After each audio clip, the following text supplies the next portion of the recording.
What's next? All right, we are moving on to the video game portion of the bracket. We have number 1 seed, Ganondorf from the Legends of Zelda. Number 1? That's what John tells me. Versus number 8, the Origami Killer from Heavy Rain. Interesting dark horse entry into the tournament. I'll tell you right now, Bowser was actually number 1, but Ganondorf is honestly similar. It feels like, well, and I think that's almost intentional. Yeah. Because Ganondorf, he's just a vessel for the Triforce of Power. Yeah. At least that's kind of how his whole character arc across all the games has been. Specifically the demon demise. So let's go ahead and put the pressure on. With the new games that came out, with Breath of the Wild and whatever the other one was, I don't even remember. I reached out to Chris and I said, Tears of the Kingdom. I reached out to Chris and I said, hey, Ganondorf is like a clear number 1 where like last year he was like maybe mid 6 or 7. Yeah.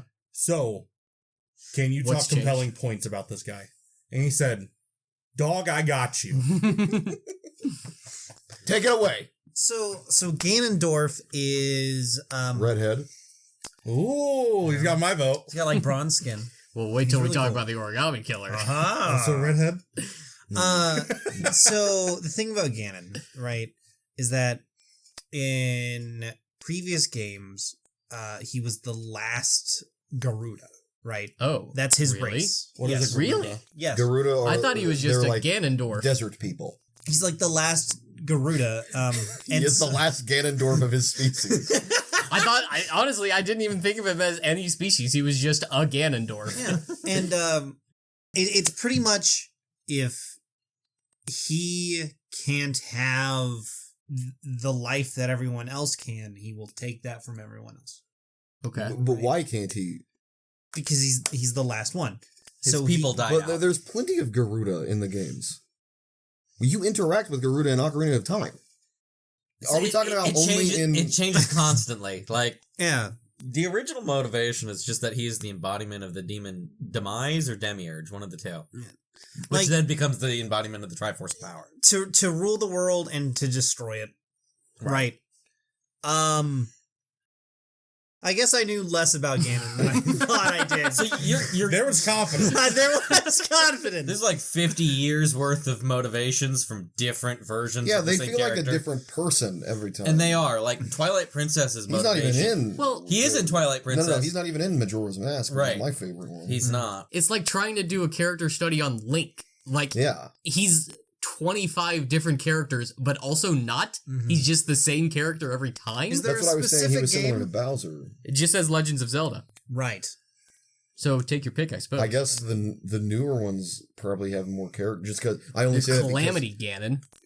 That sounds pretty cool. The last two games, he's not even a character. He's just the force of nature here to destroy the world. Well, unfortunately, I thought it was going to be the opposite. Going to be real, because I'm like, okay, maybe they characterize. So he's he's kind of compelling in like Twilight Princess, where he was kind of a warlord of the Garuda in the desert until he got the Triforce of Power, and then these mystical sages are like, well, we can't let you just like run wild. And so they put him on trial, convicted him of whatever, and then stabbed him through a chest with the big light sword and chucked him in the dark world. Did it not kill him? No, it didn't. He right as soon as they stabbed him is when he got the Triforce of Power, and he ended up trying to use the sword on them. Right. And so now he's just in it for revenge because the world itself turned on him. Guys, I don't want to live in a world where the Origami Killer wins. It's single one. Honestly, Ganon's just more fun of a villain. Could you imagine? What are the Origami Killer number 8 versus the number 1 seed, and it's Ganondorf. The Origami Killer's motivation. As a kid, his brother drowned because of the negligence of his father. Yes. And he wants to punish fathers who he sees as negligent or unfit to have their kids. So that's how Ethan loses his child. I believe his name's Ethan. Jason. right? Sean! I was about to ask. That's the name of the kid. The name of the kids are Jason and Sean. Jason, I uh, believe, is the first kid who died. Yeah, unrelated to the Origami Killer. His first kid also dies. I remember you can sit there and mash the button while he's like holding him. Yeah. And he's just like, Sean! Some of the greatest memories that I have is you showing us videos of people just failing the QuickTime events purposefully and how outlandish it Like gets. watching the fish market scene Yeah. or whatever. Exactly. Where he just... It's like a Scooby-Doo villain. Who's slipping on ice and getting chicken thrown at him. Incredible. Oh, man. So... I love that guy, the detective guy. Doesn't he get hit by like a car or something? Yeah, he's several. So Norman Jane, FBI. Noah. I love So that we guy. have destroy / rule the world and Make bad dad sad. make bad dad sad. Yeah, that's good. Yeah. This feels, well, that part, not so much. This feels incredibly similar to Griffith without the 30-minute tangent. It's only about 10 minutes. Do we remember, like, I assume the Origami Killer killed more than just... I think he had 3 victims prior to Sean. Okay. And Norman Jayden is investigating the 3rd one at the start of the game. So Norman Jayden, rather the Origami Killer, kidnapped Sean to test Ethan To functionally. see if he is... if he's tough enough. Are you a bad enough dude? I mean, god damn it, guys. I feel nothing about Ganondorf. I don't either. Well, The only real thing I know about for Ganondorf is from Smash, and I love him in that because he's the king of disrespect. Yeah. Would you smash? Absolutely, that's Oh my all what God. you're doing in Ganondorf. Oh my god. If you're not F smashing, you're not playing Put Ganondorf. it away, Kyle. so, a little bit more about the Origami Killer, because I'm actually... Oh, by the way, if you'd like to know who the Origami Killer is, you can watch Scott and mine's playthrough of Heavy Rain. It's a fat PI. It's Scott Shelby. I was present for some of that. You were. Oh, yeah. I think you fell asleep at the parts. I had a Wow, what a dog shit operation we used to have. Yeah. Used to. So... Some things never What's- change. interesting about the Origami Killer is he is also pretending to investigate the deaths of the people he is killing. And what's also interesting is based on the trials that Ethan goes through, it's implied that the other fathers whose kids were killed by the Origami Killer had to go through similar trials, and they were not good enough to save their sons. So that's creepy, interesting. Why did he go by the name Origami Killer? Because he would leave little origami figurines. But I'm not on really sure why he did that. I don't know either. If you can't explain your calling card, I don't think you're a good serial killer. Okay.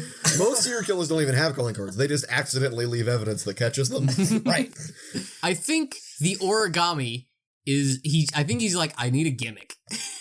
Maybe. Honestly, I could see that. David Cage is just like, this is cool and deep and interesting. I don't even know what it's serious. Like, somebody help me. Somebody help me here.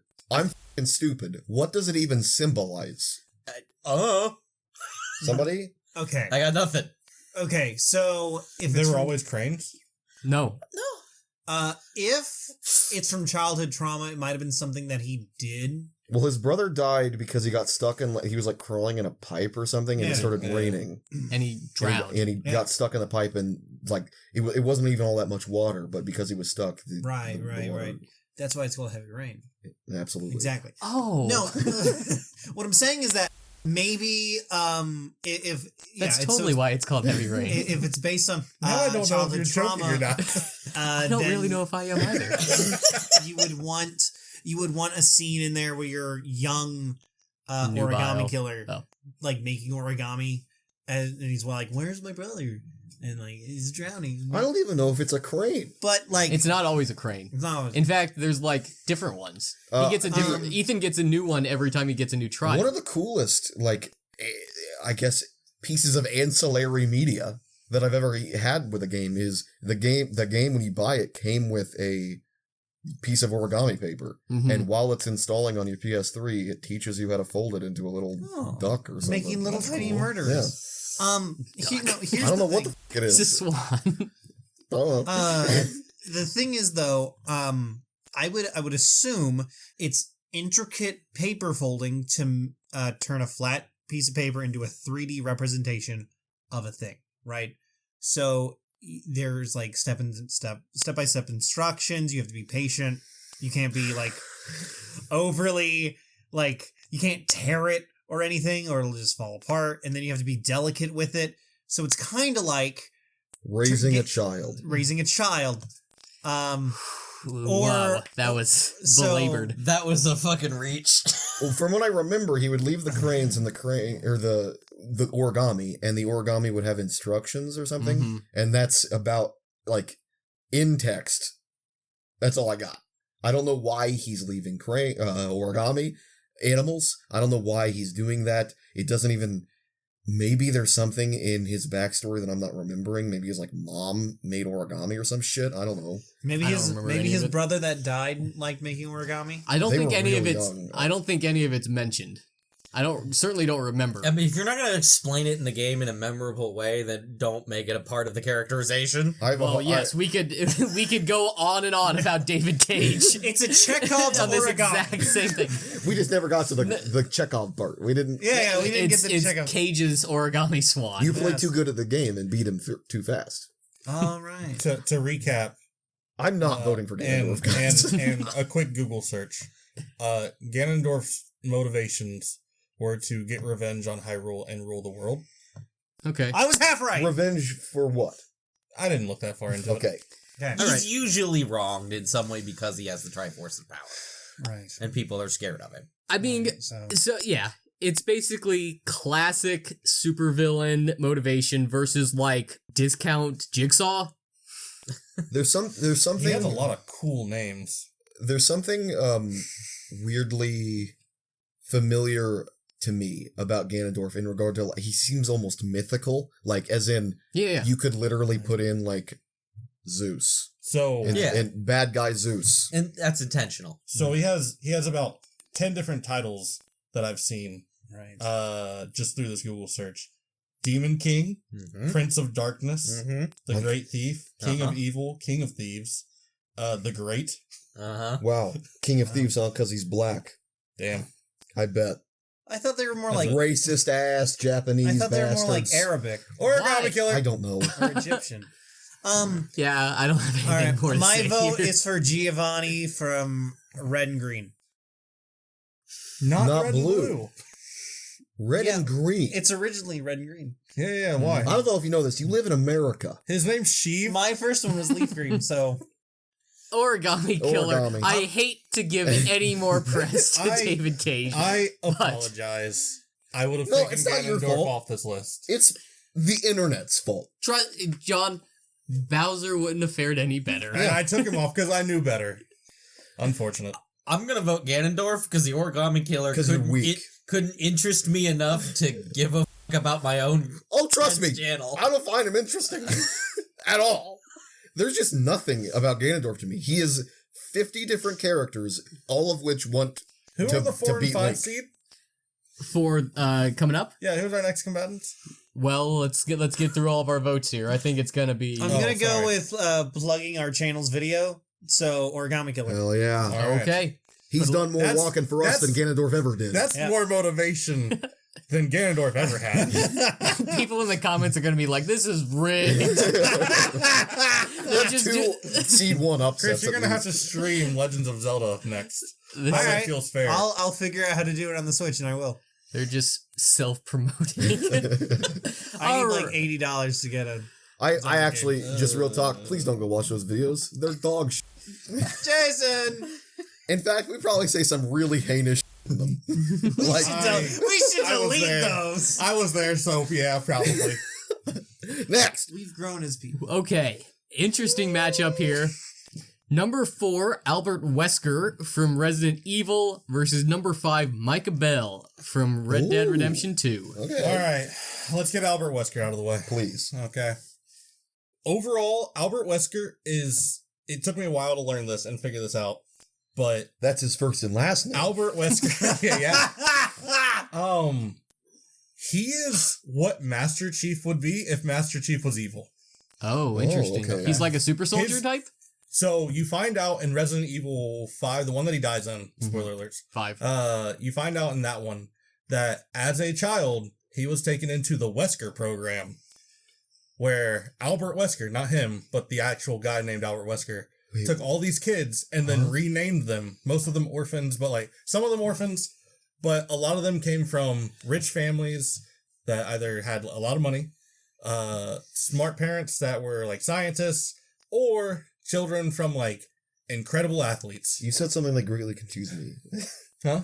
Albert Wesker, not him. I'll get there. The actual guy named Albert Wesker, and then I'll just get kept going. I'll get there. So this dude took all these people, or he took all these children at a very young age, and stole them, and then named them all Albert Wesker. This is Resident Evil, guys. Resident Evil. So Albert Wesker isn't even his real name. No, nobody knows his actual name. Wow. It's Levi Stranger. Take that, Scott, for being so presumptuous to talk down to John. Sorry. So, that being said, they then ran all these children through tests, but they gave them this immaculate place to stay. They all became homeschooled. It was like 200 kids. All of them but like 2 died.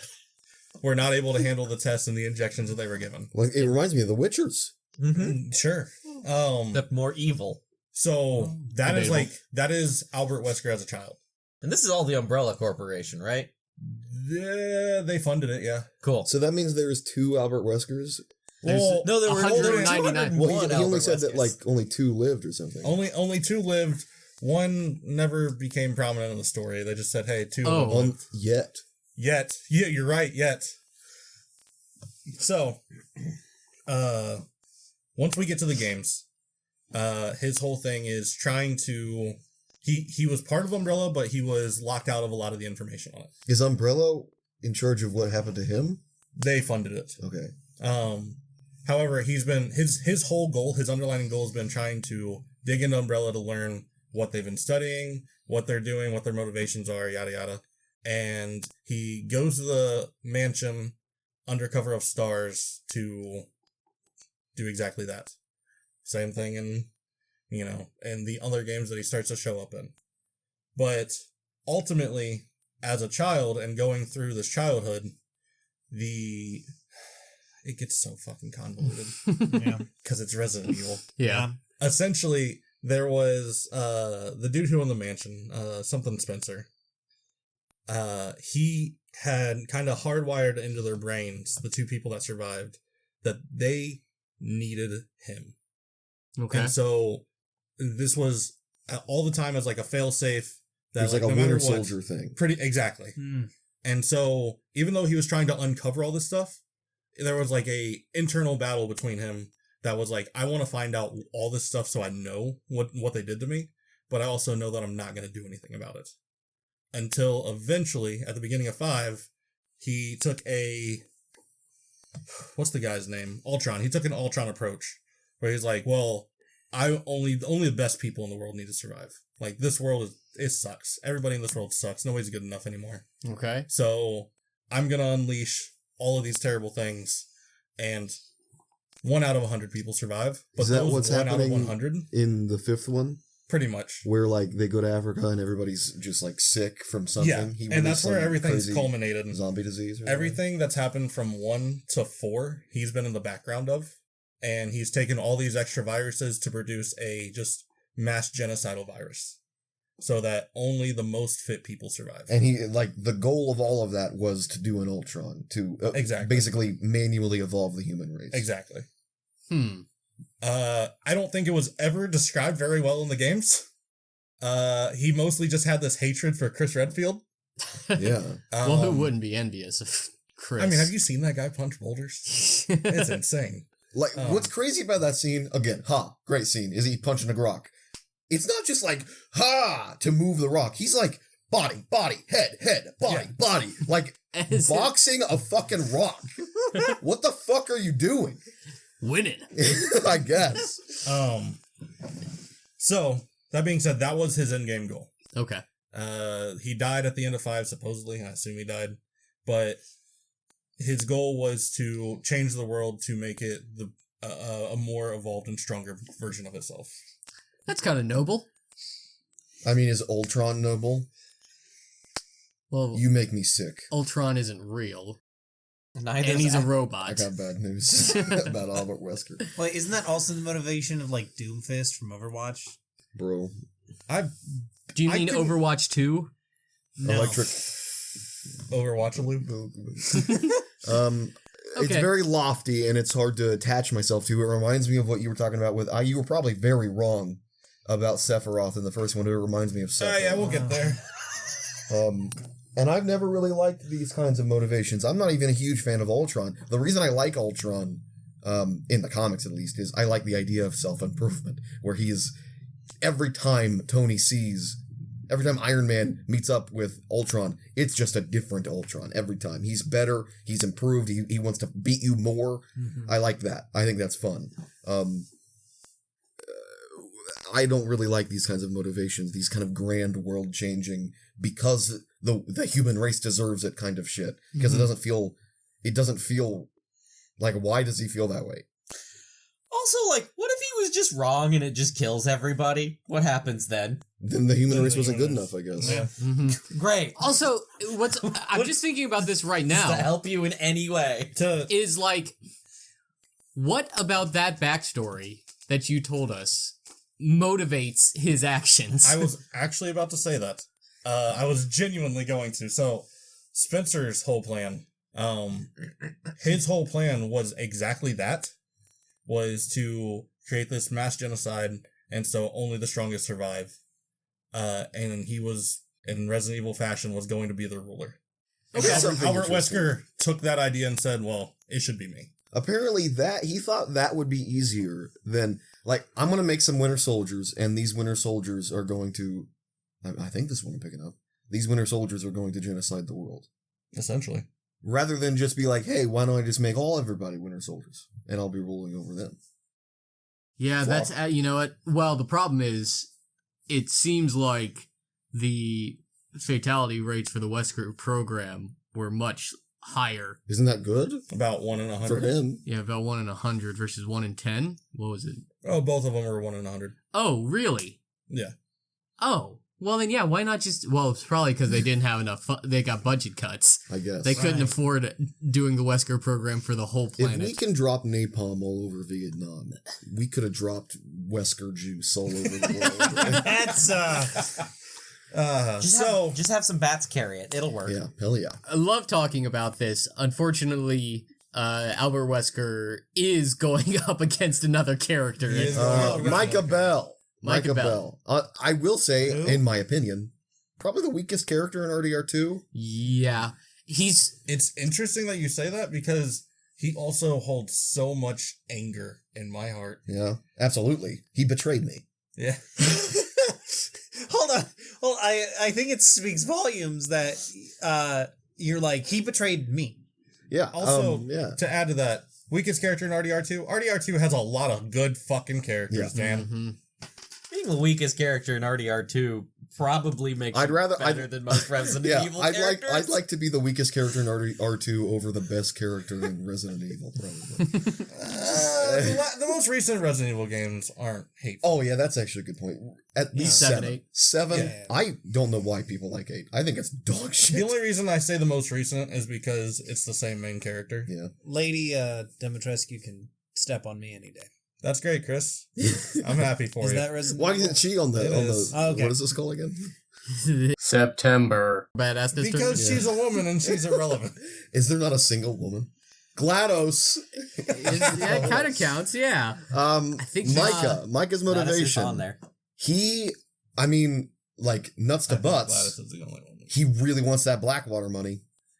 Like, that's what he wants to get, is the gang did a heist in Blackwater, and they had to sequester that money and leave it to run away from the cops. Right. So the whole time they're like, we can go back, get that money. And Micah's like, money, huh? Money in Blackwater? And he really wants that money, but I think all for himself. Mm-hmm. Micah was a part of that heist, wasn't he? No. He joined after. Oh, he did? Oh, From really? what I understand. I thought he was a part of that. From what I remember in the journals, he... Maybe. No, that's because they were already on the run. I thought at the beginning of the game they were on the run. Oh, yeah. But I was under the impression that... I mean, maybe. If I remember from the Blackwater heist. If I remember from the journals, he met him during the... on a gambling boat in Blackwater or whatever. And Arthur talks about, this fucking guy, whatever, in the journal. I don't remember him actively taking part. We obviously didn't see it. Yeah. But regardless, he wants that money. And my impression of Micah the whole time is he's gaming. As long as he ends up on top, he doesn't give a shit what happens to anybody else. Even Dutch. I mean, even his last lines to Arthur, I'm a survivor, black lung. Yeah. That's his end game goal. And I think, correct me if I'm wrong, he was the one feeding information to the Pinkertons. Yes. He was guaranteed. He was their mole. There's some theory that there were other people too, but he's the one that everybody knows. I know he's the one that the Milton tells Arthur that Micah Bell was the rat. But I don't know if he's gaming him. I don't know either. But at the same time, in that scene, he's going to kill Arthur. Why would he be gaming him? It's also the question, the other question that goes to that is, when did he become the rat? Because it's kind of talked about after they got back from Guarma. From Guarma. He had, if it's not somebody else, he had to have been the one who told the Pinkertons they were in the swamp. Because Molly wasn't there. Now, that being said, that's I think that's where everybody starts to really see him be the villain. Or this villain that we have him on the list for. But to help you out, Micah's this rat-faced piece of shit. Right. He's the kind of guy. Never played. Oh yeah, I'm sorry. He's got a bitchin' handlebar mustache. He's the kind of guy you look at in a movie and you're like, this fucking guy is gonna. Betray you. He's sadistic and he's evil just for evil's sake. He's not even getting anything out about how bad of a guy he is. Your first mission that you spend with Micah, you're breaking him out of jail, and funny mission. He's like, wait, I gotta go make a stop. Kicks a door open, blasts a couple of people just because they're the ones who have his two favorite guns. Yeah, you hear women screaming as he goes in. So, I'll put it into perspective from what I've heard so far, because I have not had any interactions with either of these characters. Micah Bell has a much more relatable motivation while also being an absolute rat bastard. Yeah. And I could not give less of a fuck about what Albert Wesker is doing, because I have no he wants to improve the world by killing everybody, because he's apparently, I guess, self-absorbed with the fact that he's better than everyone. He is God. Cool. In his mind. Okay, cool. Okay. So, rat bastard who wants money. Everybody can understand that. And really, the virus. Yeah, God complex who wants to. Yeah, so I'm gonna. I choose Ratman. I choose Ratman. If there is some underlying backstory thing that explains his actions, it's not presented to us. Certainly not in text. I don't know if it would change anything about how I feel about the character. Yeah, I don't think you're supposed to. I know you're supposed to hate him.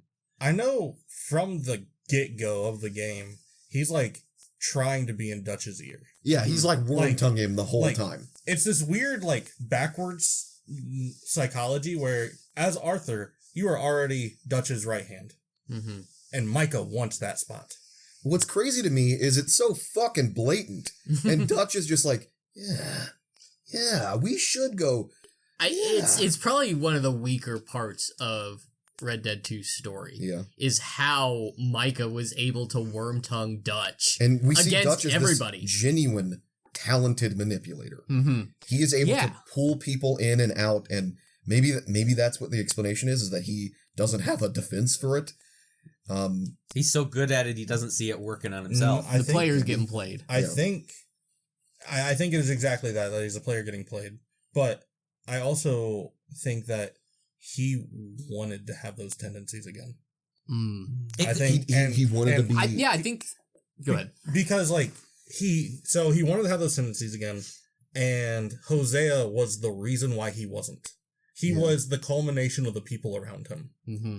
And in a farm, if you got one if you got one thing that starts to rot, it festers through the entire land. Have you ever been a farmer? Yeah, we did that farming simulator game. Oh shit! Well, you played it one time. Twice. Video link? What yeah. we did not make a video for this. Oh, okay. What's interesting to me, this isn't even about Dutch, guys. This isn't about Dutch. We're talking about Micah and Albert Wesker. Regardless, it's interesting to How me. is Dutch not on this list? Honorable mention. It's interesting to me that Dutch. I like what you just said, John. If Tahiti, if that plan works, then the game's over. Mm-hmm. And I don't think Dutch wants that at all. Hosea absolutely wants the gang to be free from this life. They want freedom. I think Micah's actual motivation off the rip was to move up the gang. To move up the ladder and take Arthur's spot. That's fair. Well, and I also like that you brought up that the things Micah was saying to Dutch are the things that Dutch wants to hear. I think that might be why he was able to worm tongue him. Yeah. It's because Micah's like, the money, Dutch, gotta get back to Blackwater, and Dutch is just it's not about the money. It's about a shitload of money. But I think Micah says all these things, and then Dutch is like, oh yeah, I want the money too. And this guy's saying we should do it. So meanwhile, I'm carrying around fucking 20 gold bars and literally $10,000 in my bag. And I'm like, bro, I could just give you the money. I think win or lose, whoever the real loser for this round is the fact that Dutch is not in the bracket. We could have a much more interesting and compelling argument about what makes Dutch such a good villain than we can about Micah. I'm gonna have to give it to sorry, John. Micah, because I don't like how with Albert Wesker, it's similar to Ultron. There's just like, I feel like I'm in a huge space that's very echoey and there's nothing to look at. It's all very abstract. Right. One of the things I think characterizes a good villain is always going to be having an emotional reaction to them. Albert Wesker does not provoke that. No, granted, we haven't played the games. Absolutely. People hate Micah, apparently. I hate him. Like, you were like, he betrayed me. Like, that's good character, even if like the character himself feels kind of weak.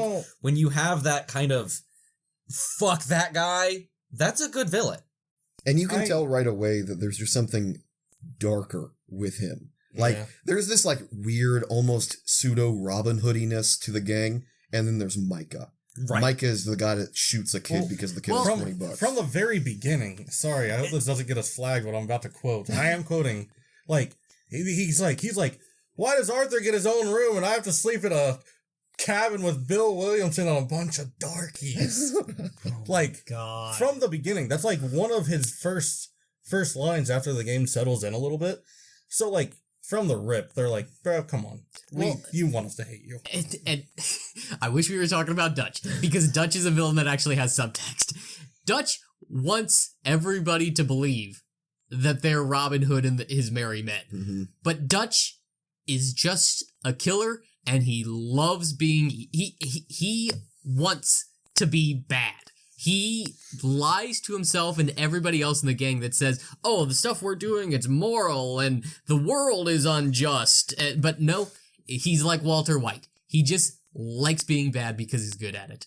And he'll never say it, but that's what makes him interesting. He has layers. I think the reason Dutch is helping the Native Americans in the first game is simply because fight's still on, I guess. Mm-hmm. Similar to Captain America, I guess. Well, and even then, I think the reason he's fighting with the Native Americans is because it's easy for him to manipulate them. Mm-hmm. He just sees them as bodies to fight for him. I don't think he says he, understands and empathizes with their plight, and he knows how they've been exploited and taken advantage of, and he says all this just to manipulate them. And I think there's some subtext there as well, where just like, maybe he wants to believe that. He wants to believe that he is standing for something. Oh, I for sure believe he believes his own bullshit. Yeah. But I think deep down, it's all just a facade. So, he was an honorable mention. I want to say he made number 10 on the list or so. I mean, Micah doesn't have the Riz. Call an audible. Do you guys want to call an audible? We've talked a lot about Dutch. Here's the thing. We know that Micah, right now, after what I've heard from everybody but Chris, we know that Micah takes this one. Yep. We know single-handedly Dutch would take it. Mm-hmm. For sure. Do we want to call that audible? I'm okay with it. I'm cool with it. Yeah. I think it's easier to talk about Dutch. I think it would represent this podcast and this game very well if we just say we don't want to, we just sub out somebody for somebody else we'd rather talk about. I mean, let's be clear. We've just been talking about Dutch for 20 minutes, and it's Micah and Albert Wesker. I tried to pull Stop Micah talking back. about the characters involved. I tried to pull Micah back like 3 times. I did too. And we returned back to Dutch. Is Ralph Shepard on this list at all? No, right? Actually, Should we sub him in? We've got a couple more matchups. I think GLaDOS and Ralph is a great matchup. I'm happy subbing in Dutch and then voting for Dutch. Hell yeah. Dutch. Micah. Sorry, your vote didn't count. Okay. Great. Sorry, all you Resident Evil pricks. Hey, who said that third-party candidates don't win? I will. On one We final all note, did a successful writing campaign. All right. In our own fucking tournament. I will, on a final note for the Wesker Micah Dutch, I think this is also a culmination of the times of video games, where, like, Red Dead Redemption and the games that came out that year were the greatest story games I think we've ever gotten. And they were, like, it was a banger. like, they looked at, like, hey, we want to make something that is just, it's full. Yeah. We're looking back at the game that Albert Wesker was introduced, had minimal voice acting. Like 99 or something? And one of the voices were, you almost became a Jill sandwich. Like, that's the level we're at, people. Like, that's the thing is, like, your lore did not come from the people that you talked to or anything, and the voices were not great. Like, the voice acting was there, but it was only present. It's super campy. Your lore came from the files that you found on a desk. Mm-hmm. You know, and that's a great way to tell a compelling story. Just have me read in world notes. Well, this is an interesting works thing. For some things. An interesting thing that I hadn't considered. I think one of the reasons I've never really liked Resident Evil, and I think I've just discovered why. It's because I like in my horror. I like when the most interesting part is the people the horror is happening to. Right. Mm-hmm. And not the horror. Like Jill, the master of unlocking. It's not interesting to see him punch a rock. Granted, that game was more action than horror, but you know what I mean. Yeah. If it were about Jason, I don't give a shit about Jason Voorhees, so to speak. I care about the people he's trying to kill who don't want to be killed by him. Yeah, they have to be in the sleeping bag. Yeah, hell yeah. How'd they both fit? It was a single. You can get close. Can we, okay. Are we good? That was what I wanted to say was, like, the difference in time that those games came out. Okay. Okay. Our next matchup. Number 2, GLaDOS from Portal, making a return from last year's tournament.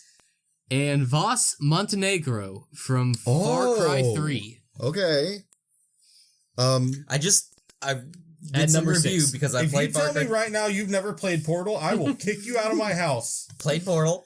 GLaDOS is great. I just reviewed Vaas Montenegro's motivations because I wanted to make sure I knew what they were. Yeah. It's kind of unclear in the games. Absolutely. So why don't we talk about GLaDOS first?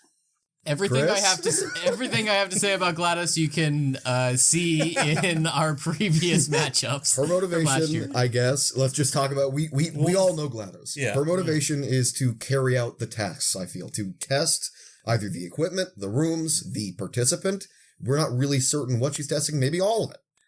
And I think she's doing it to the best of her ability. Mm-hmm. I think she's a bit sadistic as well. I could see that. And she enjoys, like, hurting people. I wouldn't use sadistic. I would say resentful. Ooh, good. Yeah. Because, I think I said this exact thing. It reminds me of Am yeah. from I Have No Mouth and I Must Scream. I will say probably what I said last time, and agree. Yeah. They had to have taken inspiration Absolutely. from AM in their development of GLaDOS. Okay. I think with Portal 2, it was the only interesting, and we probably talked about this too, I just have dog shit memory. Like, that's where we start to specify GLaDOS and not the human that she was. Do you think the robots existing is a sign of her empathy? She finally gets that, Chell is feeling quite bad. I'm going to make these 2 robots so they can test it instead. Oh, that's interesting. I That'd be very interesting. I can character boil them development. up as many times as I want, and they'll be fine with Exactly. Yeah. They're not going to complain or feel pain. Unless they do. I don't know. Maybe she made them feel it. Maybe, pain. I mean, there's certainly I a wouldn't put it test where past they her. can feel pain. You can just tell. There's going to be a test where they can feel pain. So, were Atlas and Peabody made after the events of Portal 2? I have no idea. I think have they no were idea. actually made before. I never got to play the co-op with anybody because nobody loves I don't think me. it's very It doesn't explicit. discover it at all. You just do more testing. It's fun. Yeah. You get to work with 4 portals instead of 2. Yeah. I think that they were in creation, and then it was decided at the end of Portal 2 that it was like, hey, Okay. you can go ahead and get out of I here. have a I'm just going to vague use these guys. recollection of, maybe this is like a fan-made thing, of like a perspective shot, assumedly of Chell looking at the 2 robots looking at her. I don't remember that. I don't know where that came from. But there was this rumor that I heard that felt very much like a 2000s-ish rumor where you can't just look it up on the internet. Of like Bigfoot and being in San Andreas. In Portal 1, during this section, if you went to this area and you did the portals exactly this way, you could see Atlas and Peabody running across a scaffolding like at some spot. And like, I don't know if it's true. I just remember that's like a vague thing in my mind to basically say like, oh, they planned these guys before Portal 2. Regardless, I see. Oh, in the first Portal game, you're saying. I see. No, I doubt that one. I'm less certain about that. Her motivation to me, feel free to push back if you guys disagree, is like I said, she wants to carry out the tests because I guess that's what she was designed to do. Yeah, I guess. She's supposed to be the administrator. Yeah. That's what Caroline was in the Cave Johnson days. And he uploaded her consciousness to GLaDOS to continue with the administration of Aperture. Forgot the name there for a Who's second. the other guy? I don't even remember. Vaas Montenegro Oh, from that's Far Cry right. 3. From Far Cry 3. You know, Have you guys played Far Cry 3? I haven't. Michael Mando is the guy who plays him. He does all the walking for Vaas, in my opinion. Right. Truly incredible performance. He was great in Better Call Saul as well. So, most of Is he a Vaas's... drug lord? Yes, he is. He's a pirate, a drug lord, slaver, all this kind of stuff. Modern day pirate, mean stride. Right. Today's Tom Sawyer, Yeah. mean pride. Okay. He's quite crazy, which he goes on quite a great tangent on every single time you interact with him. But his primary motivation, apparently, through the entire game, right up until he, disappears halfway through, in a dream sequence, Yeah. is he wants to fuck his sister. That's his whole He's motivation. got my vote. That's his motivation. Like the thing Never that, comes up in the game. That's his motivation. the thing that everyone takes away from him, from Vaas, is, do you know the definition of insanity? And it's because that alone is just like, oh, and then I like that. and then I like that guy. I want to shoot him. He does that. He does that exact same line every single time he catches you in the game and tries to kill you. I think the trick is there isn't really a lot going on there. No. It's just a cool thing to say. It is. He is crazy, and he keeps doing the same thing over and over again, and it doesn't work. What's the definition of crazy? I know, right? He is crazy. What's interesting is instead of seeing him as the villain of Far Cry 3, is instead seeing him as the foil for Brody, who actually becomes the villain of Far Cry 3. So the environment that Vaas has created for Jason Brody? Yeah.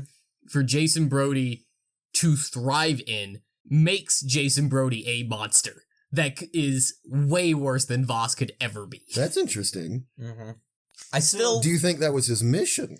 No, but it's an interesting idea. Is Far Cry 3 specifically, but maybe as a game series as a whole, just a metaphor for American intervention in dictatorships? Not necessarily. Well, I don't even think America's involved in the newest one. There's one that takes place in America. What I'm saying is that 5? by getting rid of one bad guy, you create a power vacuum that creates a worse bad guy? No, I think...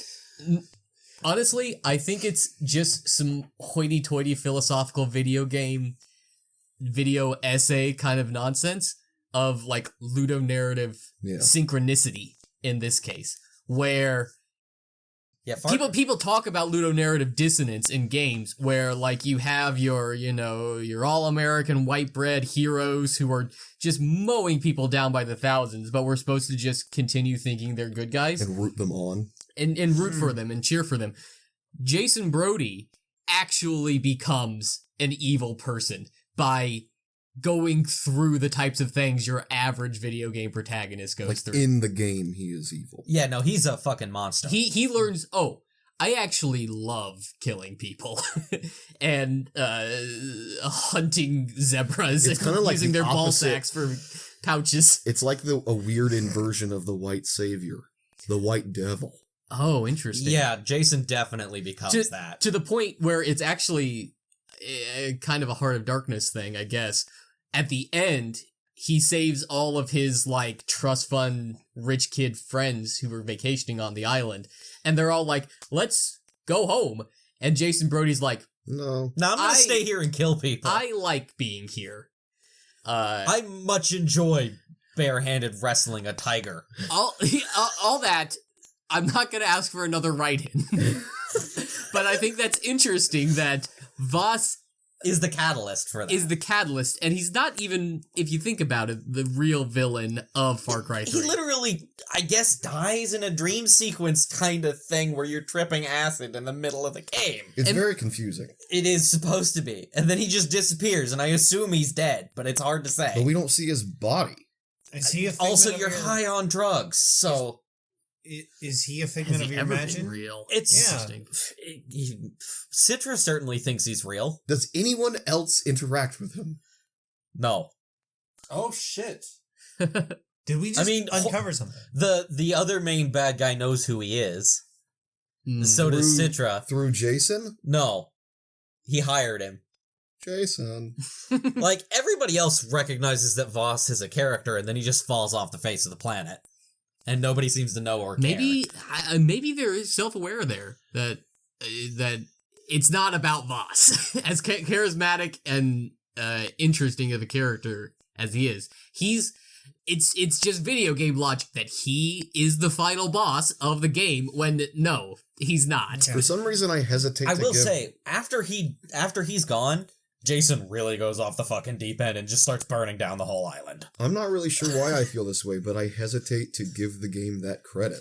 Yeah, this was the first time they started doing that kind of stuff, so it certainly kind of falls weirdly on it. I don't know. Every Far Cry game after 3 has just been trying to be 3. Yeah, for sure. That's how Far Cry 3 is one of the most important games of the last 15 years. Like, if you play 2... in terms of, and then video 3, game development and everything. 2 is like an immersive sim. Mm-hmm. And 3 is an RPG where you shoot stuff. It's the catalyst for Jiminy Cockthroat, as Zero Punctuation used to call it, where it's action-adventure with stealth options and crafting and collectibles and, RPG-light mechanics that every game is turning into. Yeah. Far Cry 3...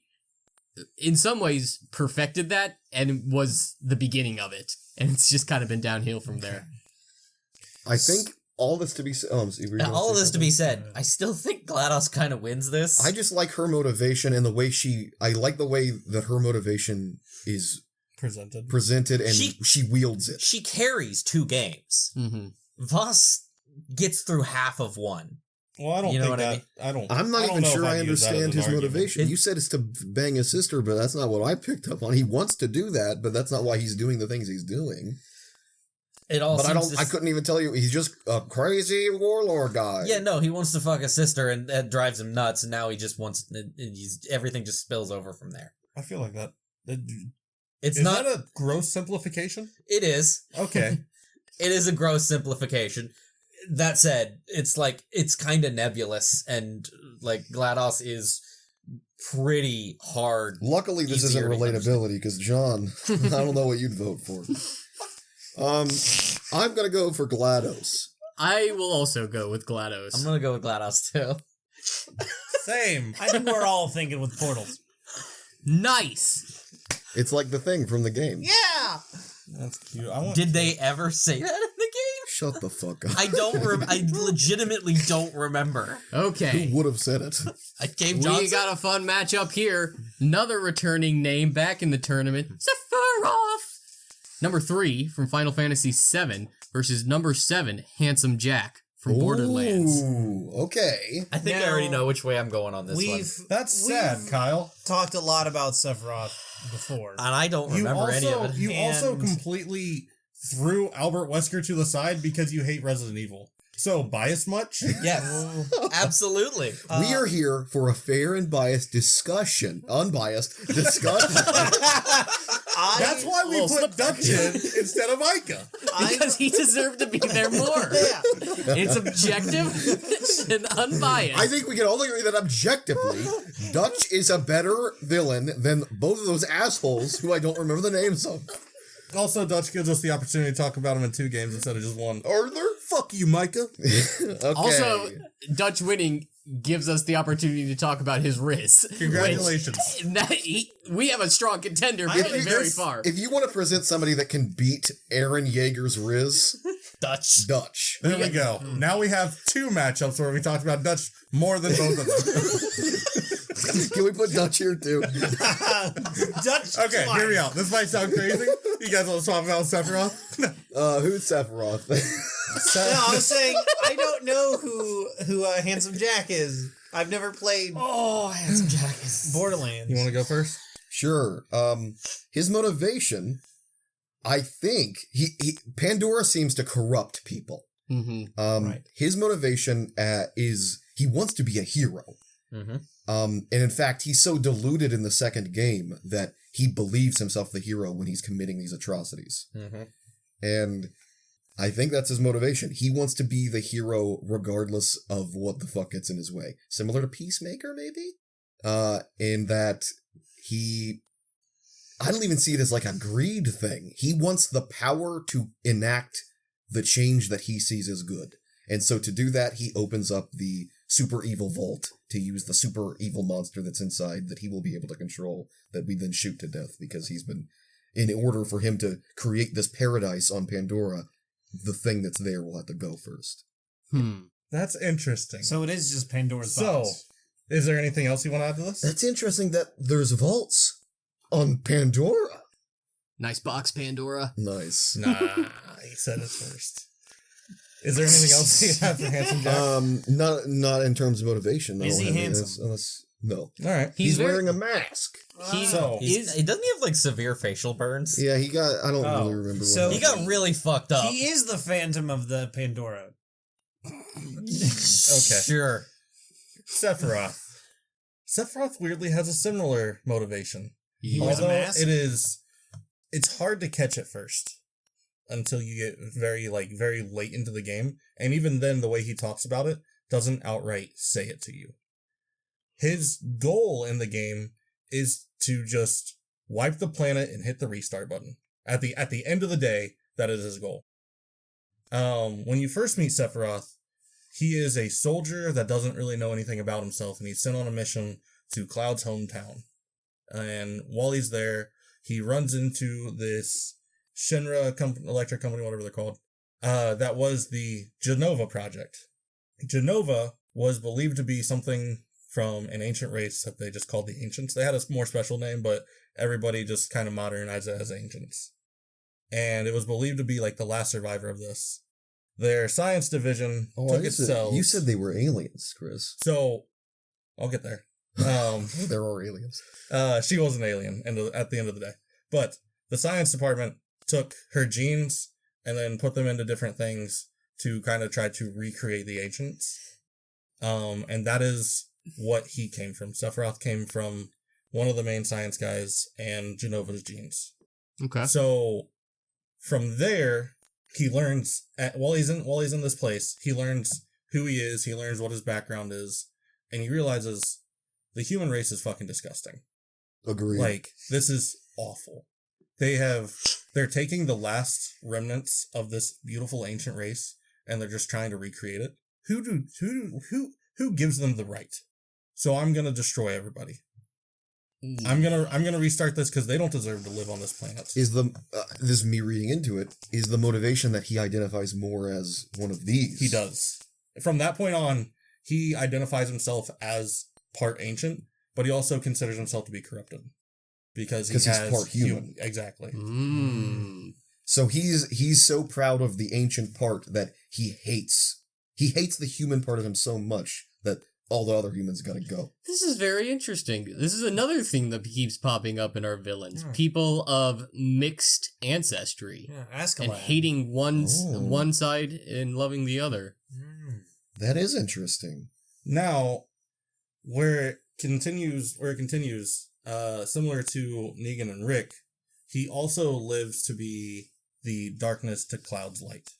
Cloud has two versions, like Cloud has these different, all these different things that affect him. Yeah, everybody does, all these different relationships. But Sephiroth lives to be Cloud's darkness, where Tifa lives to be Cloud's light.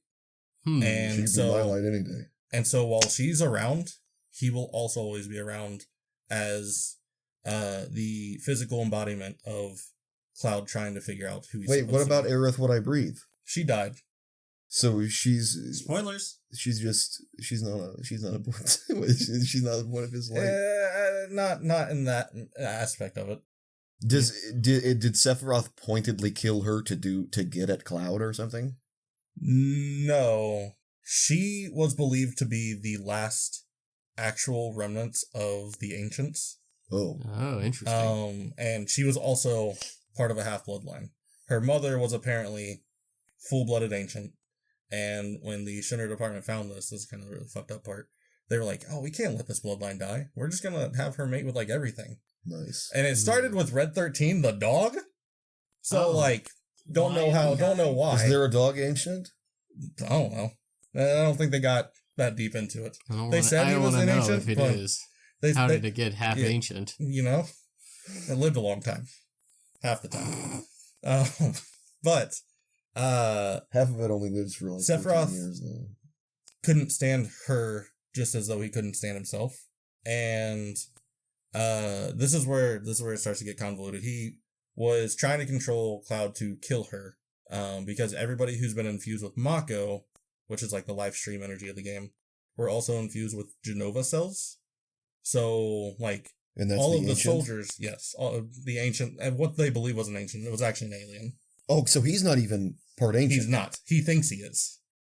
But everybody who was infected with these Genova cells, that's why there's times where if you look at anything that's like a movie for Final Fantasy VII, there's these weird moments, or like in the remake it happens a lot, where you see Sephiroth and then all of a sudden it just like changes into this hooded, older looking figure that looks kind of sickly. And that's somebody that's dying of Mako poisoning that was infected with the Genova cells. That's actually Genova controlling people's visions. And that's like, it gets kind of convoluted there. But looking specifically at Sephiroth, he's trying to hit the reset button on the world because he thinks that none of these people deserve to live in it.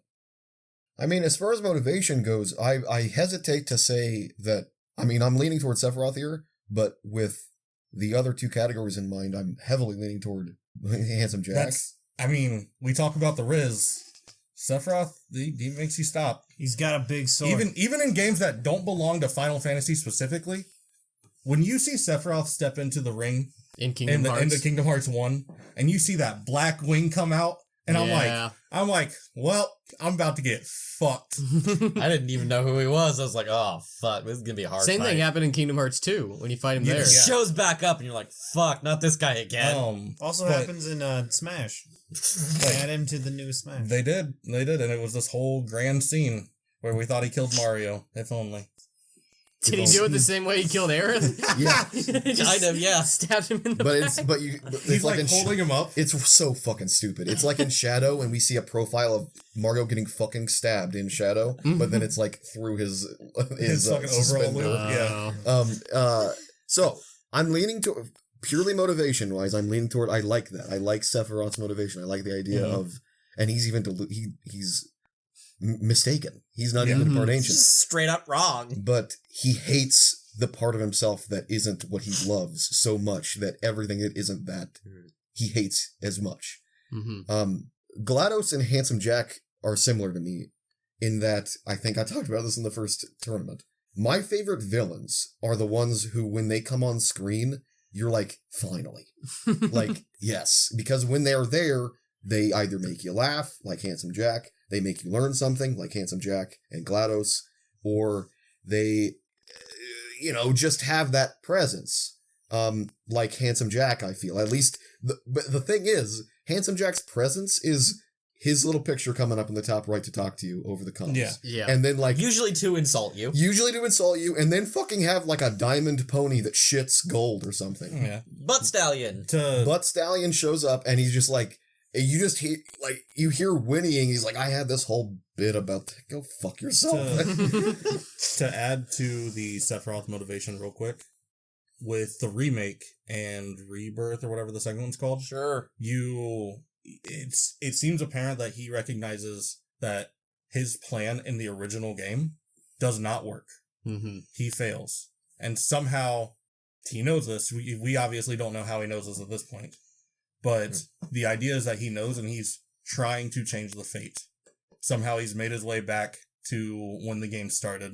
Oh, and is so trying this, to change things from happening. So this the way is they a went down. sequel to the original. I wouldn't even call it a sequel. Exactly. It's strange. I doubt this will happen, but I do love the idea of Ashalad and this guy coming up because it's like their motivations are so similar and their actions are like the inverse. Ashalad loves his people so much and hates this other side of him, but turns his hatred into defending the people he loves. And Sephiroth, turns his hatred into eradicating that which he hates. Possibly also sacrificing the thing that he loves. Yeah. And that he doesn't even belong to it. That probably makes him hate himself even more. I felt like motivation-wise, I thought these were both very cool characters. I do think I'm going to give it to Sephiroth. I think I am too. I like Handsome Jack as a villain more than Sephiroth. For sure. Right. But yeah, just this conversation here has kind of swayed me. I think I'm going to go Sephiroth. We'll go ahead and say, what were you guys' votes? I mean, you guys both voted Sephiroth. Or all I did three. too. I still want to hear yours. So, I don't know. Like, as a villain, I've never really done any of the Final Fantasy stuff. I think some of their villains are kind of just too aloof for I me. only know of Sin and Sephiroth. Right. I only know of Sin because of you. Right. I could not tell you who the bad guys are in other games. No clue. Kefka. Right. Cool. Oh, that's 6. He's the think. weird Sure. clown guy. Motivationally, Also Handsome honorable Jack's not really pulling a lot of weight here. Yeah. But he is a fun villain, which, weighs a lot more heavily on my scale. So I don't really know where I'm going to lean just yet. We are an impartial, objective, unbiased here, Kyle. We have to follow the criteria of the grading. Sephiroth turns himself into God at the end and you get to kill him, so. What about that as motivation? It motivated me to kill him. Okay, all right. I like It motivated Sephiroth. me to think that was beat Final badass. Fantasy- Hold on. All right. You beat Final Fantasy VII, and you gave us that level of a dog shit argument about him last year? I was a child. Yesterday, last year he was a child. Okay? Yesterday I was a child. Today I'm a man. It's also very I'll give Jack his pity vote since you guys all voted Sure, Sephiroth. it's also very nice to have Scott be swayed and to say anything good about Final Fantasy. I'm following the rule. This is your fault. You, John, you convinced me that Sephiroth had a better motivation just then. Thank you. I could do a 7 playthrough for the channel. Please don't. Last year, I remember multiple times that's totally where I will make an argument, and you're like, we gotta. You know what? You convinced me the other direction. All right. All right. We got a whole bracket to get through in an hour. Sephora advances. final section of the first round that we need to complete is supervillains. Our first matchup in the final matchups of round 1, we have the number 1 seed, the Joker, played by Heath Ledger in The Dark Knight, versus number 8, Kylo Ren, played by Adam Driver in Star Wars. Let's look at their motivation. Kylo's motivation is hating his dad. That was his uncle. It's both. It's both. Is that his motivation, though? I would say I feel like his motivation is trying to live up to Darth Vader. Yeah. Yes. But that's sort of surface level. I feel like we could dig deeper into why he wants to live up to Darth Vader. I think Kylo Ren is an interesting character. He's probably one of the most interesting characters of the sequel trilogy. That doesn't say a whole lot, though. You didn't like, Maz? Zori Bliss? I love Zori Bliss. Dio? Remind me which ones those two are. Rose? Who? She can burn in hell. Okay. Anyways, we were talking about Kylo Ren here. I can't really tell you what his motivation is outside of, like, obviously. So the reason he's doing what he did, well, the reason he was sitting on this path is he feels betrayed by Luke. Certainly, yes. I don't know if he necessarily feels betrayed by Luke or if that he was already being corrupted, though. I mean, that's the question, I guess. Mm-hmm. Luke certainly saw something in him, and some third party, at the very least, I think that's what was going on. It's been a long time since I watched the sequel trilogy. Some third party was influencing him, and Luke's like, if I let this keep happening, then everything I've built, will be destroyed. And for a single moment, he's like, I need to kill this kid. And then he felt so much guilt over that. And of course, that he loomed over him with a lightsaber. Yeah. What's difficult about that interpretation of the events is we get told about that scene from two different characters in two very different ways. Absolutely. And I think it's up to the viewer which is right, if either. But what does that have to do with his motivation? So he's in... There's a lot of zhuzh. Maybe in the extra canon they explain it, but I don't know. I didn't play the special missions in Battlefront 2 to know what Kylo Ren did. They had tie-in novels to those movies. I did read, but I did read the Aftermath series, but it was like right after the Emperor's dead. Yeah. What's interesting about Kylo Ren and why he's such a good foil to Rey in the sequel trilogy is that Rey is absolutely nobody in terms of the galaxy until until episode 9, in which she's very much somebody, which kind of ruins her whole character. It kind of just kamikazes what they were trying to do with the sequel trilogy, I think. If they were trying to do anything. Right. Well, like, it was an interesting theme that nobody from nowhere could be a powerful Jedi. Mm-hmm.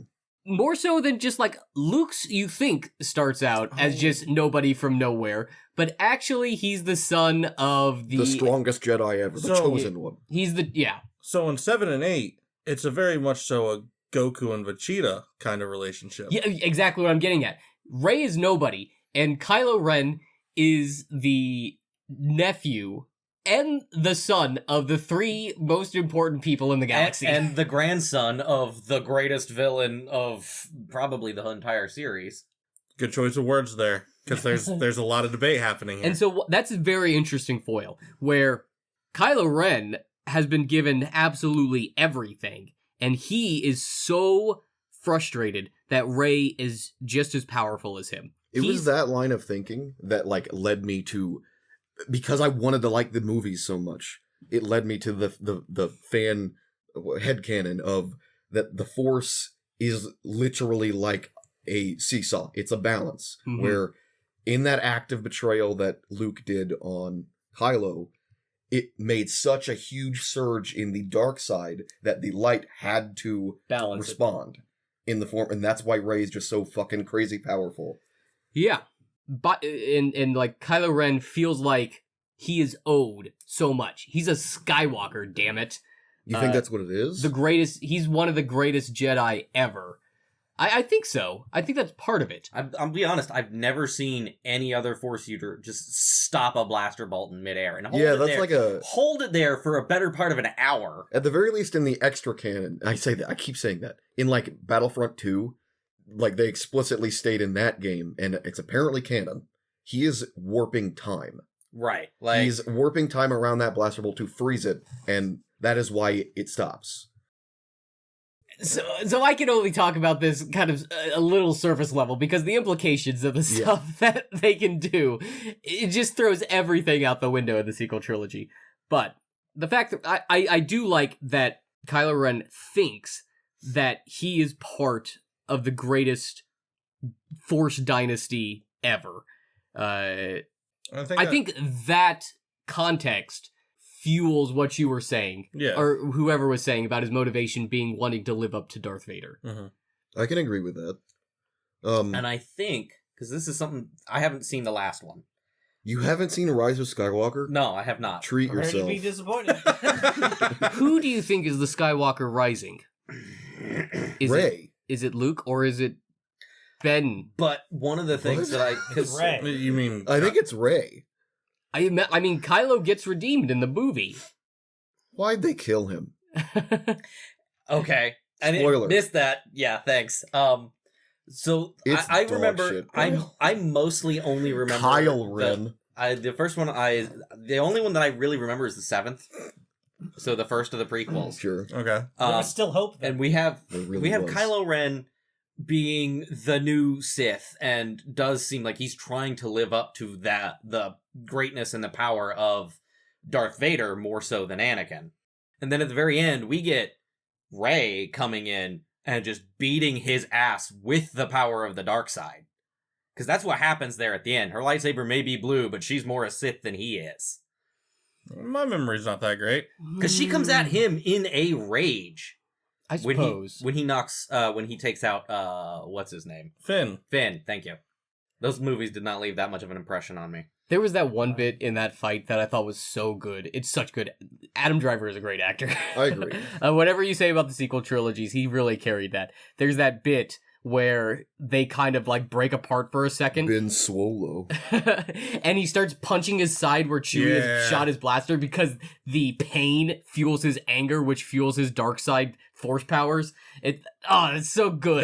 That is testament to somebody who like has an idea of what the character is supposed feels to be. like you were talking about some horse shit about the guy who voiced Starkiller, and he like pointed something out to Dave fucking Filoni. Yeah. It feels like that kind of shit. Mm-hmm.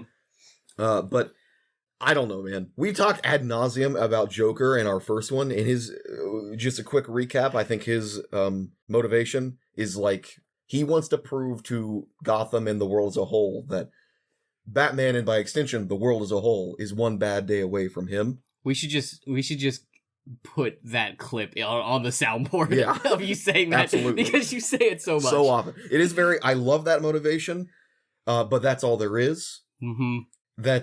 I don't even know if that's my favorite version of him, of that motivation, is the Heath Ledger one. I don't know where I've seen this, but I'm pretty confident. He's my favorite live-action Joker by fucking far. But non-Heath Ledger, there's one particular one where, like, Batman is going around just, like, helping the villains as they get out of prison and get back on their feet to a normal life. And he tries to do this with the Joker, and the Joker straight up tells him, like, I appreciate what you're doing. We both know I'm too far gone. One of my favorite... okay, now we're just talking random Joker. I think that this will latch on to... I refuse to believe that this wasn't part of Heath Ledger's characterization. There's a graphic novel called The Killing Joke. Mm-hmm.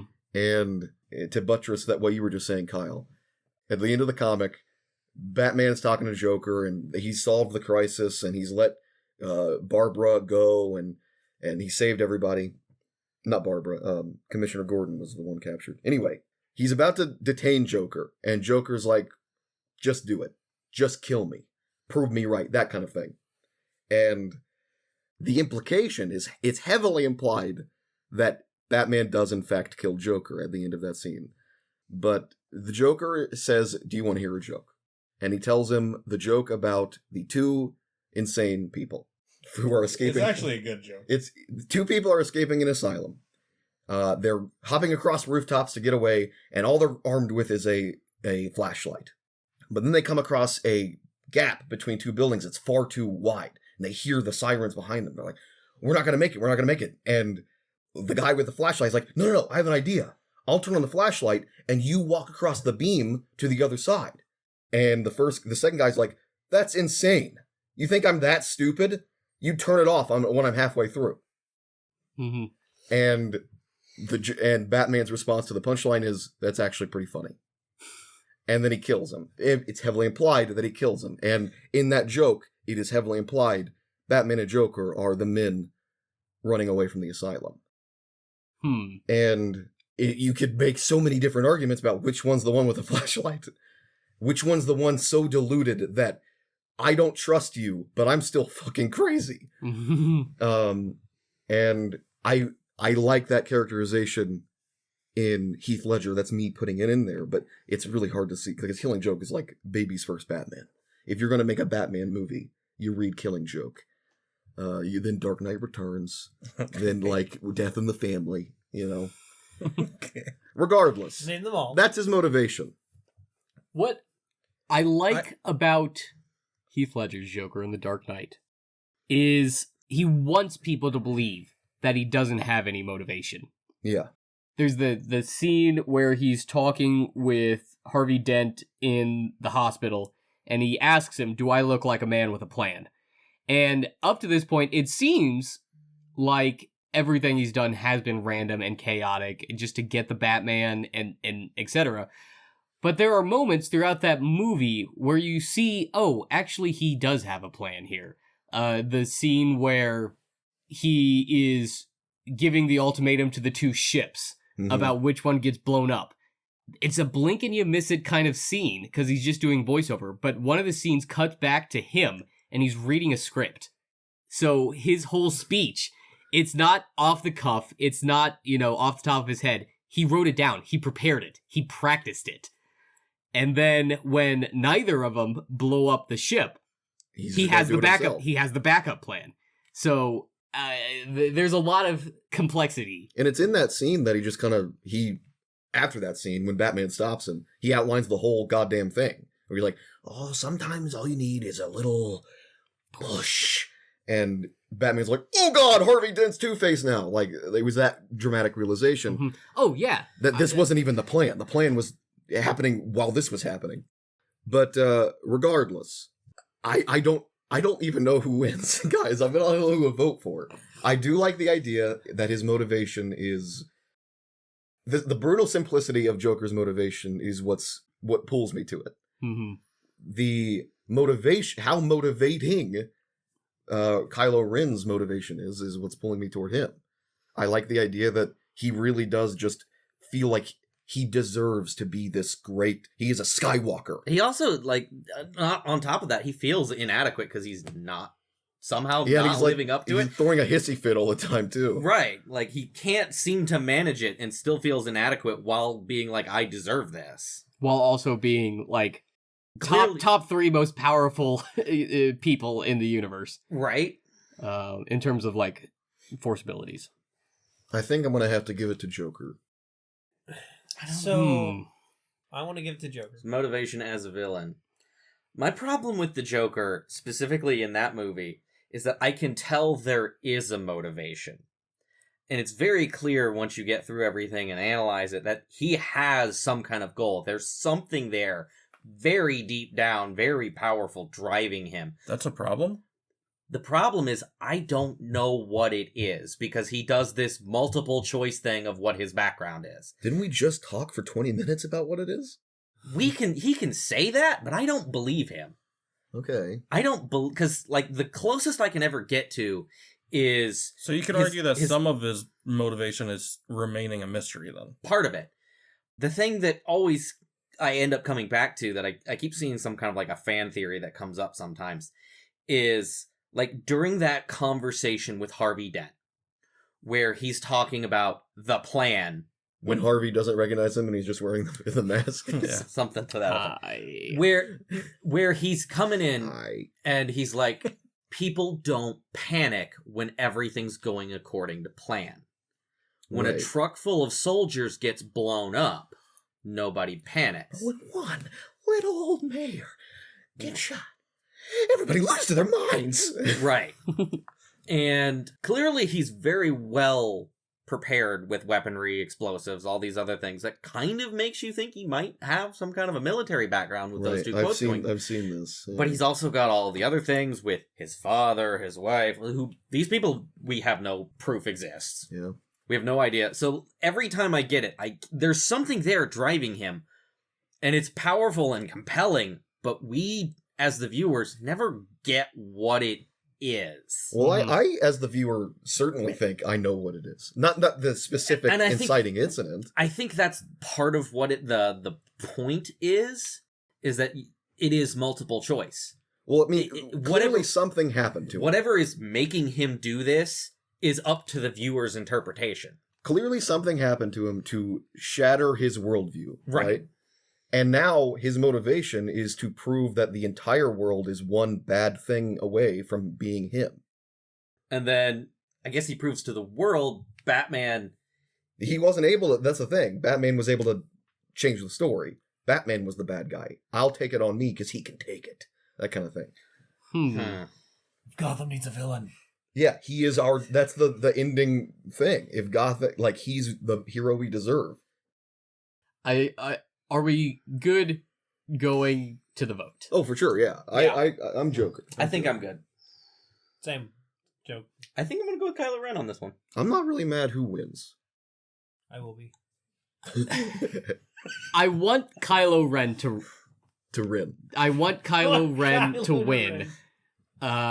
Just because I think he's a more interesting character, I guess, but I think his character in general and his motivations get so muddied as the movies progress.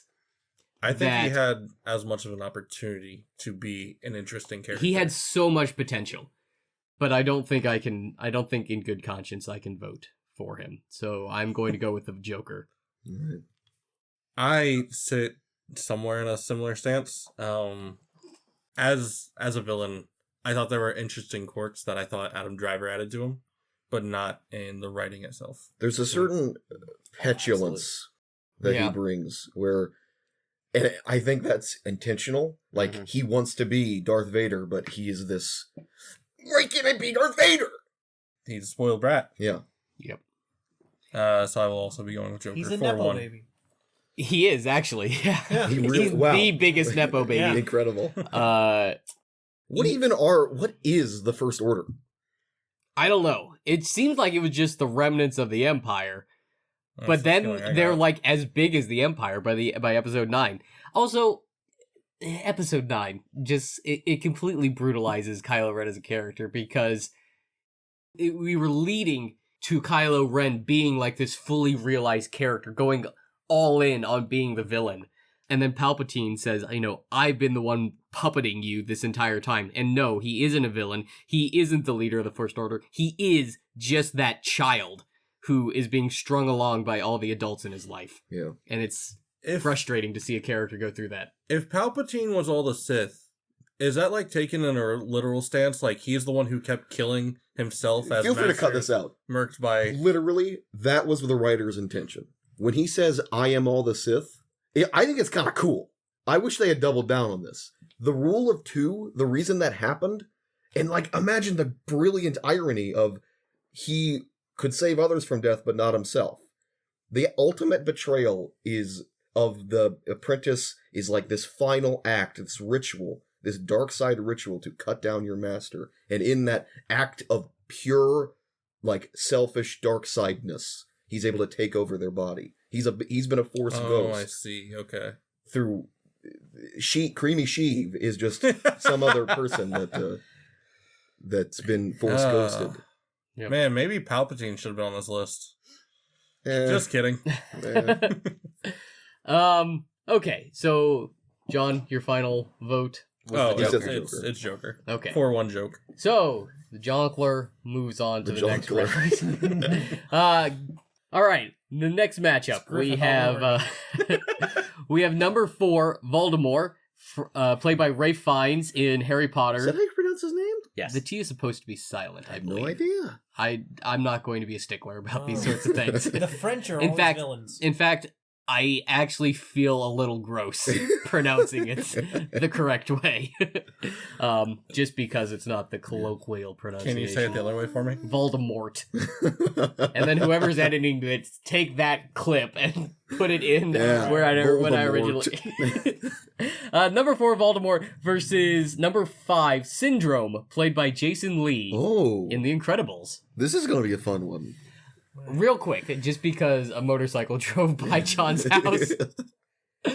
This is so stupid, and cut it out if it doesn't need to be here.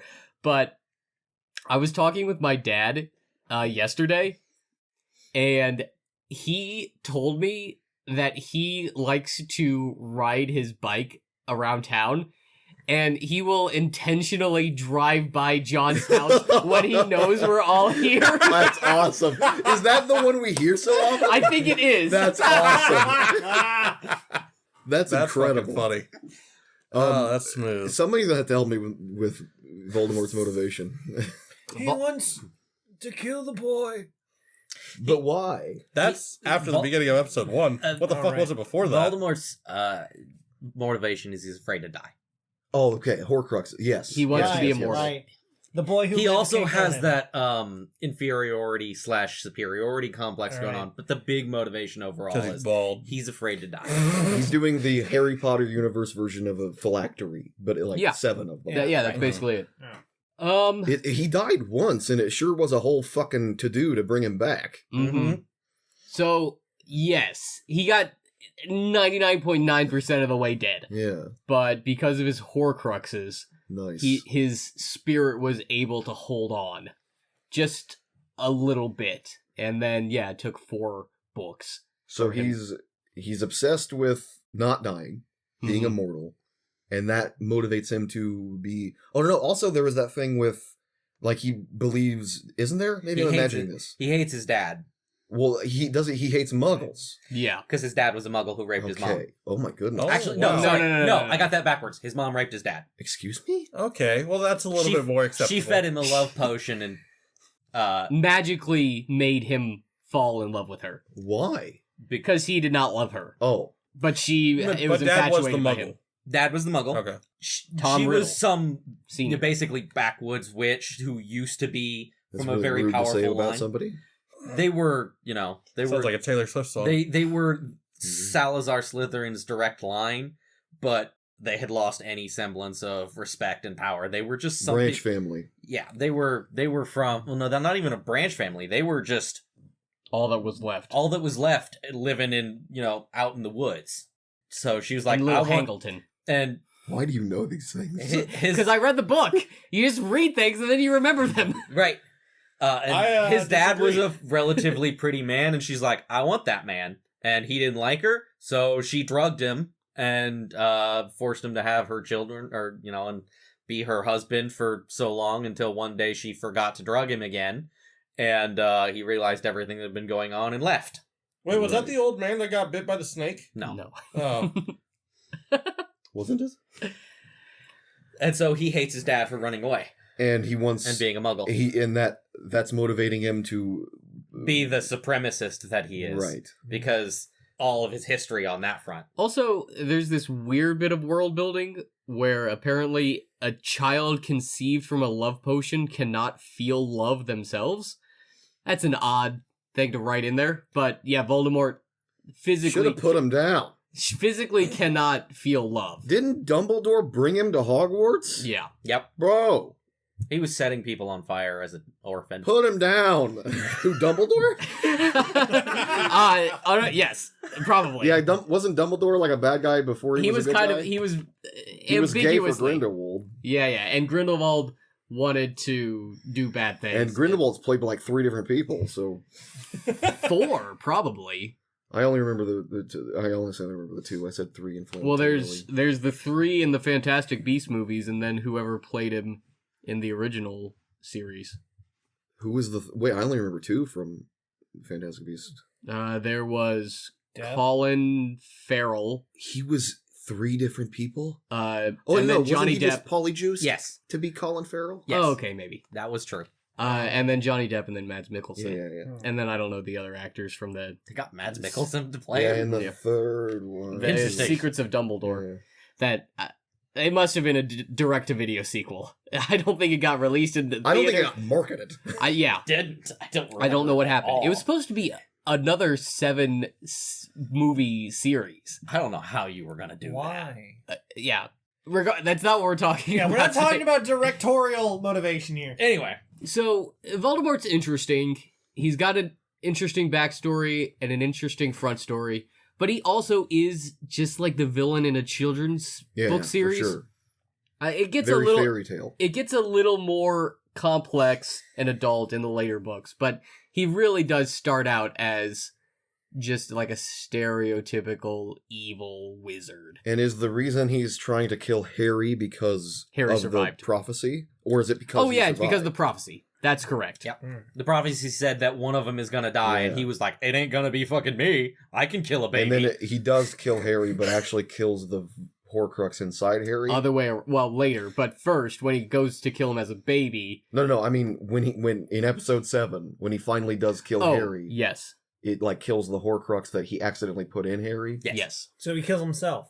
Yes. Kills a part of himself, yeah. In fact, that the only way they were going to be able to defeat Voldemort is if Harry sacrificed himself. I remember a bunch of nerds talking about how, like after the 5th book came out, I bet Neville's the chosen one. That's like a super big reversal because he also fits the bill. Fuck off. Harry Potter's the name of the fucking show. So they do answer that at the end of the 5th book, Yeah. actually. Because Harry goes to Dumbledore's like, it could have been Neville. And he's like, yes, absolutely, it could have been Neville.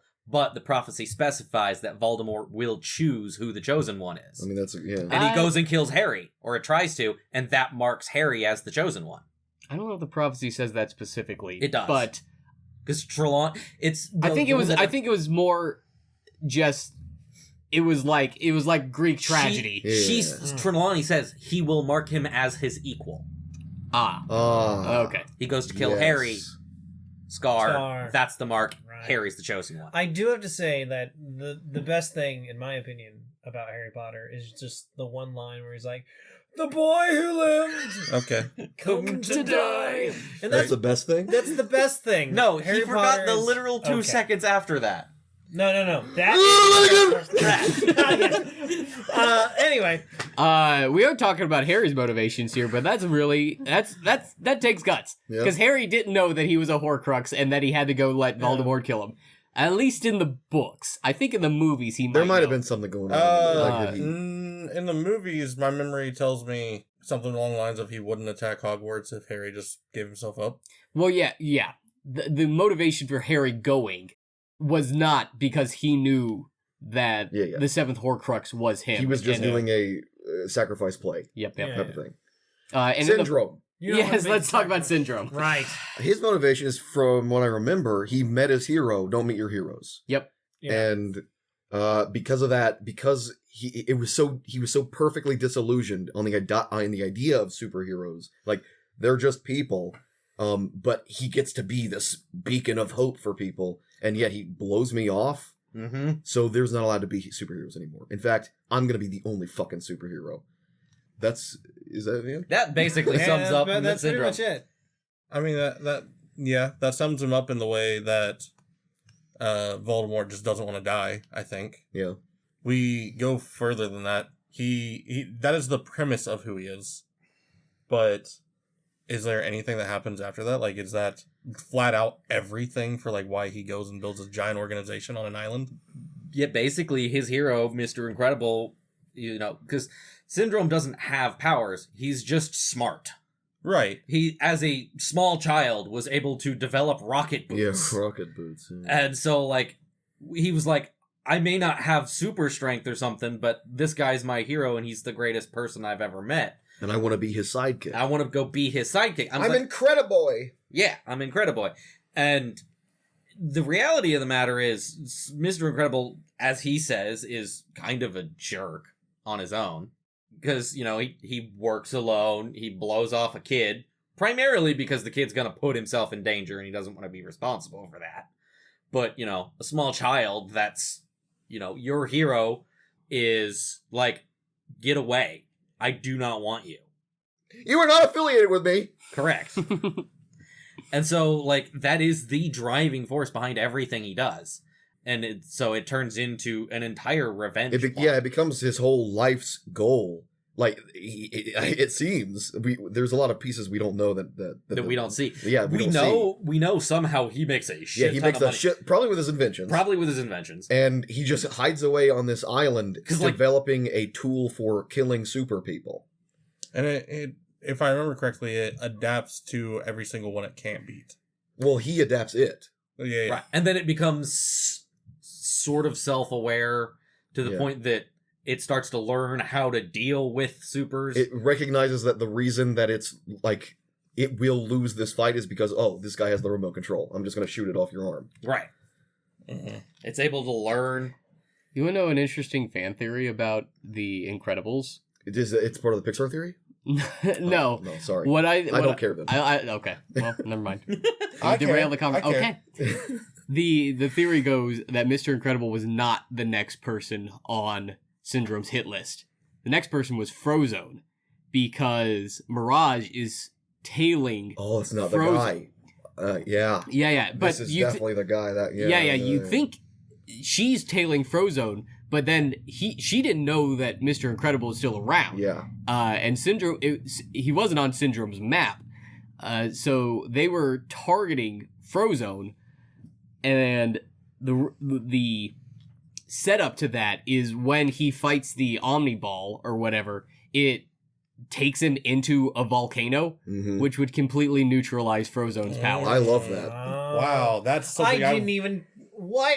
That's crazy. In fact, it might be why he was able to defeat it, because it was tuned for Frozone. I'm not trying to steal your thunder or anything. I just think this is also pretty cool. Do you guys know that Frozone was voiced by Samuel L. Jackson? Yes, I did know What? that. Yes. Yeah.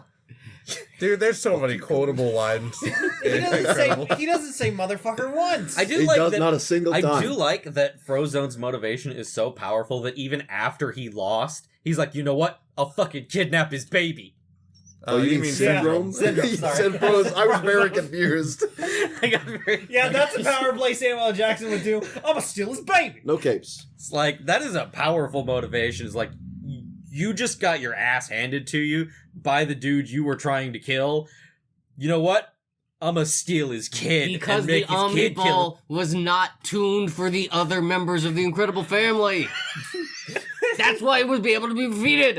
I love that movie. Truly adore that movie. If we're talking about quality of movies, Star Wars, the sequel trilogy loses every time. Incredibles 2 was pretty weak. Regardless. It was decent. It was another decent solid fight. 7. Anyway. I'll give it a 7. That's fair. In terms of Syndrome's motivations, I find them like far less compelling than I sadly Voldemort. do too. Yeah. I find myself wanting Syndrome to win really bad. You don't want to vote for the wizard Nazi? Huh? Said you don't want to vote for the wizard Nazi? Kyle wants to vote for the wizard Nazi. I'm taking a joke at myself. I want to vote with Syndrome too. Also, Jason Lee, My Name is Earl. Great show. Yeah. Great show. Not relevant to the to the decision. Not at all. He's also in Deadpool. He is? Where he's also another sidekick character. Who? Jason Lee. Jason Lee is in Deadpool? You think he was Weasel? Yeah. No. The character played by T.J. Miller? You think he was played by Jason Lee? Syndrome. No, that's T.J. Miller. Jason Lee is the My Name is Earl guy. He's also right. Dave from the Chipmunks movies. Yes. Jason Lee is also Then why did we bring him up? You did. Jason Lee is also Did Syndrome I? from The Incredibles. Who is not T.J. Miller. Speaking I of thought that was Syndrome, T.J. Miller. TJ My bad. speaking of Syndrome from The Incredibles, I'm done. No. Are you doing a bit here? No, don't think he is. I'm just stupid. I feel sick to my stomach. I will say that I felt like Syndrome was very aware of himself. Mm-hmm. You caught me monologuing. You sly dog. God, there's so many different little things. Jason Lee was also Coach Frank in Skate 3. He was. Yeah. You just took me direct. I didn't even play the game. I played the demo. You took me directly into there. Yeah. Yeah. All right. Voldemort or Syndrome? I'm voting Syndrome. Really? I am going to vote Syndrome. Are you voting Syndrome to be petty? No. I actually do personally prefer Syndrome. I think I'm going to vote Voldemort. I'm gonna go with. Oh well, let's go in a line. In a circle. I don't. Circle's like a wanna line, vote. but round. You're right. I think Voldemort has had a lot more time to develop as a character, Sure. or have the motivation be developed. Because there's whole ass books about him. But like, I feel like Syndrome was just more fun. Syndrome also didn't, kill children. We're going. He tried to. He tried. He tried. He didn't succeed. He didn't succeed. No, That's subtext. He didn't try to kill the child. He just tried to kidnap him to force the child to then kill Mr. Incredible. Voldemort also didn't kill any children. He tried. I don't agree to that. He didn't kill Harry. He tried. He tried to kill children. Harry. They're on equal footing here.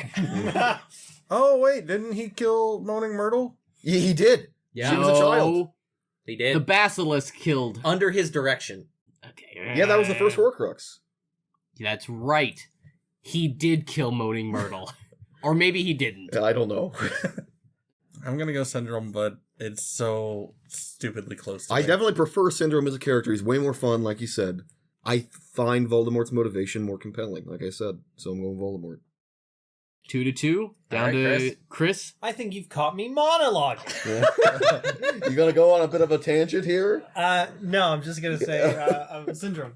Okay. Oh. I was gonna say Okay. if you were gonna say Voldemort, I was just gonna quote a handful of things. I'm kind of glad the Syndrome opportunity won gone. It would have swayed me. because I want to talk about Syndrome's presence and his riz. Yeah. Yeah. He's got such good stage Yeah. presence.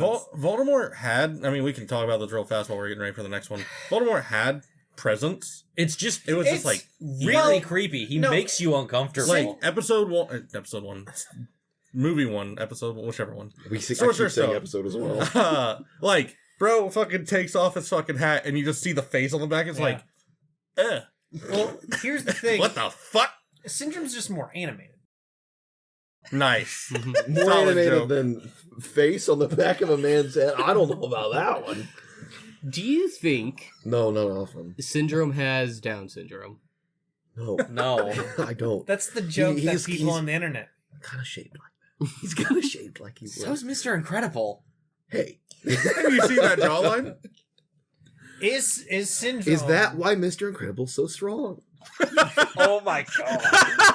All right, go, get us off of this before we get canceled again. Number 3. Have we ever been canceled? I don't think we have. It's bound to occur. Yeah, it's Oh going my to happen. goodness. Um, That's a Only good because joke. of Kyle. That's a good joke. The greatest irony is that he's the first one canceled and not me. Number 3, Thanos, played by Josh Brolin in The Avengers, versus number 6, the Green Goblin, played by Willem Oh, Dafoe fuck. in Spiderman. So Right. Thanos' entire motivation is that he can't handle that his entire people didn't listen to him, Yeah. and he is convinced he was right. And he's willing to kill off half the universe Well, to prove it. I don't think it has to do with his people not listening to him. Because they didn't. I think it fully is. I think you cut off half of that and just say he believes he is right. I'll accept that, yeah. I don't think that's his entire motivation, though. Maybe that's his entire motivation for that. I But prefer I think his comic book motivation. Wow. wanting to sleep with death. Yes. Oh, Yeah. It's way more consistent. The I original would. BT Gotham one. You okay? Death. But I get it Gotham again. There was that scene when he gets the Soul Stone, where it does seem like he genuinely loved Gamora and Nebula. I think that's one of the caveats of the like. In order for me, as the rules they presented, he had to give up something he truly loved to get the stone. I think he's completely genuine. Yeah. I don't He has to disagree. be for me to. He's buy it. genuine in that he believes what he says. He's just crazy. I don't even know if I'd call him crazy. No, yeah, I don't know if I'd call him I crazy. think Because at the end of the day, is he completely incorrect? Here's the thing. There's a genuine move that happened with the whole fucking Thanos was right thing. Like, people after Infinity War came out were like, dude, he got a pretty good point. Like, at the end of Endgame, I think it's kind of bad for Thanos' character. He kind of just turns into like, God damn it, fuck you guys. Like, fuck all of this. I'm just going to make a new one. Fuck you guys. I don't get to win, then you don't get to fucking You win. made me realize the error in my ways. I think that's part of the point, is he wanted to be proven he was right. Well, hold on. What I was saying is, I don't like that. I don't really like what they did toward the end of the movie there. But previous to that, I really liked like you were saying, Thanos was right. He did his job and he retired. And then the Avengers are like, this guy can't get away with it. I'm going to chop his head off. Even though it doesn't change anything. Even though it changes nothing. And you can see Thor feels bad about it. And he's still scared. He's scared that he was driven to do that. And it was just a retired old man. Basically. Right. Like he says, he wants to retire and wake up to a grateful galaxy. Can you imagine that you enact this great plan, die for it, and arguably, in the long run, things are gonna be better. Am I wrong? I think you are. I think it's a severely flawed idea. Because you have the Infinity Gauntlet. You can do literally anything. You have the entire power of the universe in your hand. I mean, the common counter I hear is he could just make twice as many resources. He doesn't need half the population.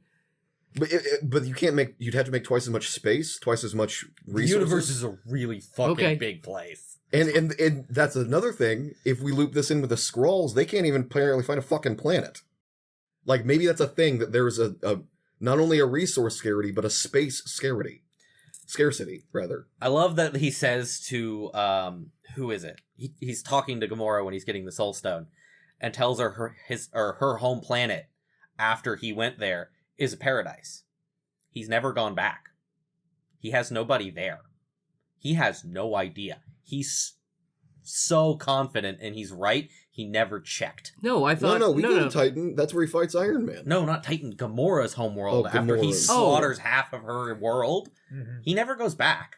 Oh, I'm pretty sure everybody died. I think. Am I misremembering that? No, he kills half of... Yeah, he always kills half his... He even killed half the Thor ship. He kills half the people at random. Something is making me think that Gamora's world was just a hellscape after he arrived.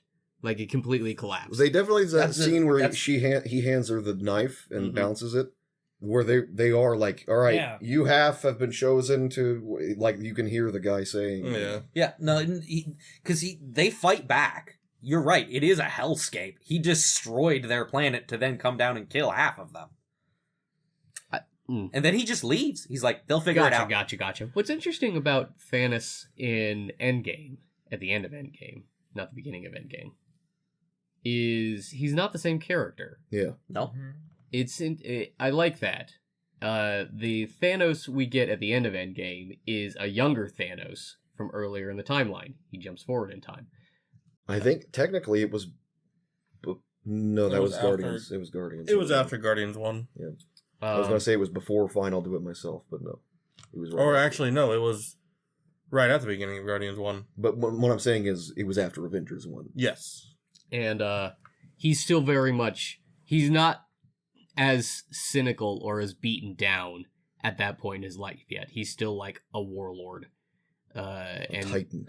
Mm-hmm. Okay, Green Goblin's motivation. As fun as it is to see Willem Dafoe be the Green Goblin...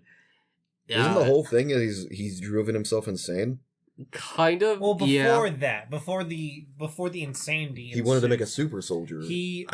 I thought it was he wanted to stop the disease that was ravaging his body. No. That's a new thing. Oh, okay. I want to make sure. I don't know if it'll actually affect it at all, but I want to make sure we all know this does include the most recent Spider-Man movie. Oh, does it? I mean, he's Willem Dafoe. He is He canonically is the same. Yeah, canonically. Okay, interesting. Yeah. Out am I? This is your out. You can do it. That's his motivation. At least one of his motivations is he wants revenge on the Oscorp board of directors for ousting him, and he succeeds. Yep. He also wants to team up with Spider-Man in much a similar way that the Joker wants to prove that Batman is just like him. He wants to show that Spider-Man can be just like him. You and me, we're not so different. I do love the theory that formula. that people show you their true selves when they're about to die. Mm-hmm. And he's like, who gives you the picture of Spider-Man? They kept my mail. Oh, talking about J. Jonah Jameson. Yeah, I'm like, I was so confused. Okay. Were you just head I don't know where he is. He goes in the mail. I was like, yeah, Chris. Yeah, what the fuck are you talking about? Chris is just going along. You're like, yep, head nod, yep. He didn't want... when Green Goblin dies, Godspeed, Spider-Man. God damn it, I wanted to use that line. He does say, don't tell Harry. So he does very much love his son. There must be something in there that's not... Like, he's not complete... I say he's insane. He's not completely inhuman at the very least. right. Yeah. That being said, I think this is a fault with Sam Raimi's writing. There's the Gollum. In what they have going on there, there's definitely Norman Osborn and the Green Goblin. Yeah. Mhm. There's a I was Gollum gonna and say, Schmeagol. because then, like, after he dies, like, it goes to, It What's jumps the over to actor's name? Harry. what's the actor's name that played Harry? James Franco? James Franco, yeah. Mm. Like, it seems like it kind of Philip jumps to DeFranco? him. Well, he does go do the same drugs, so Oh, that he might does, be that's right. The drugs probably have a part of it. Avenge me! No! No! If you just want... If you want just a 5-second glimpse in what it is to be friends with us, it was that right there. Oh, man.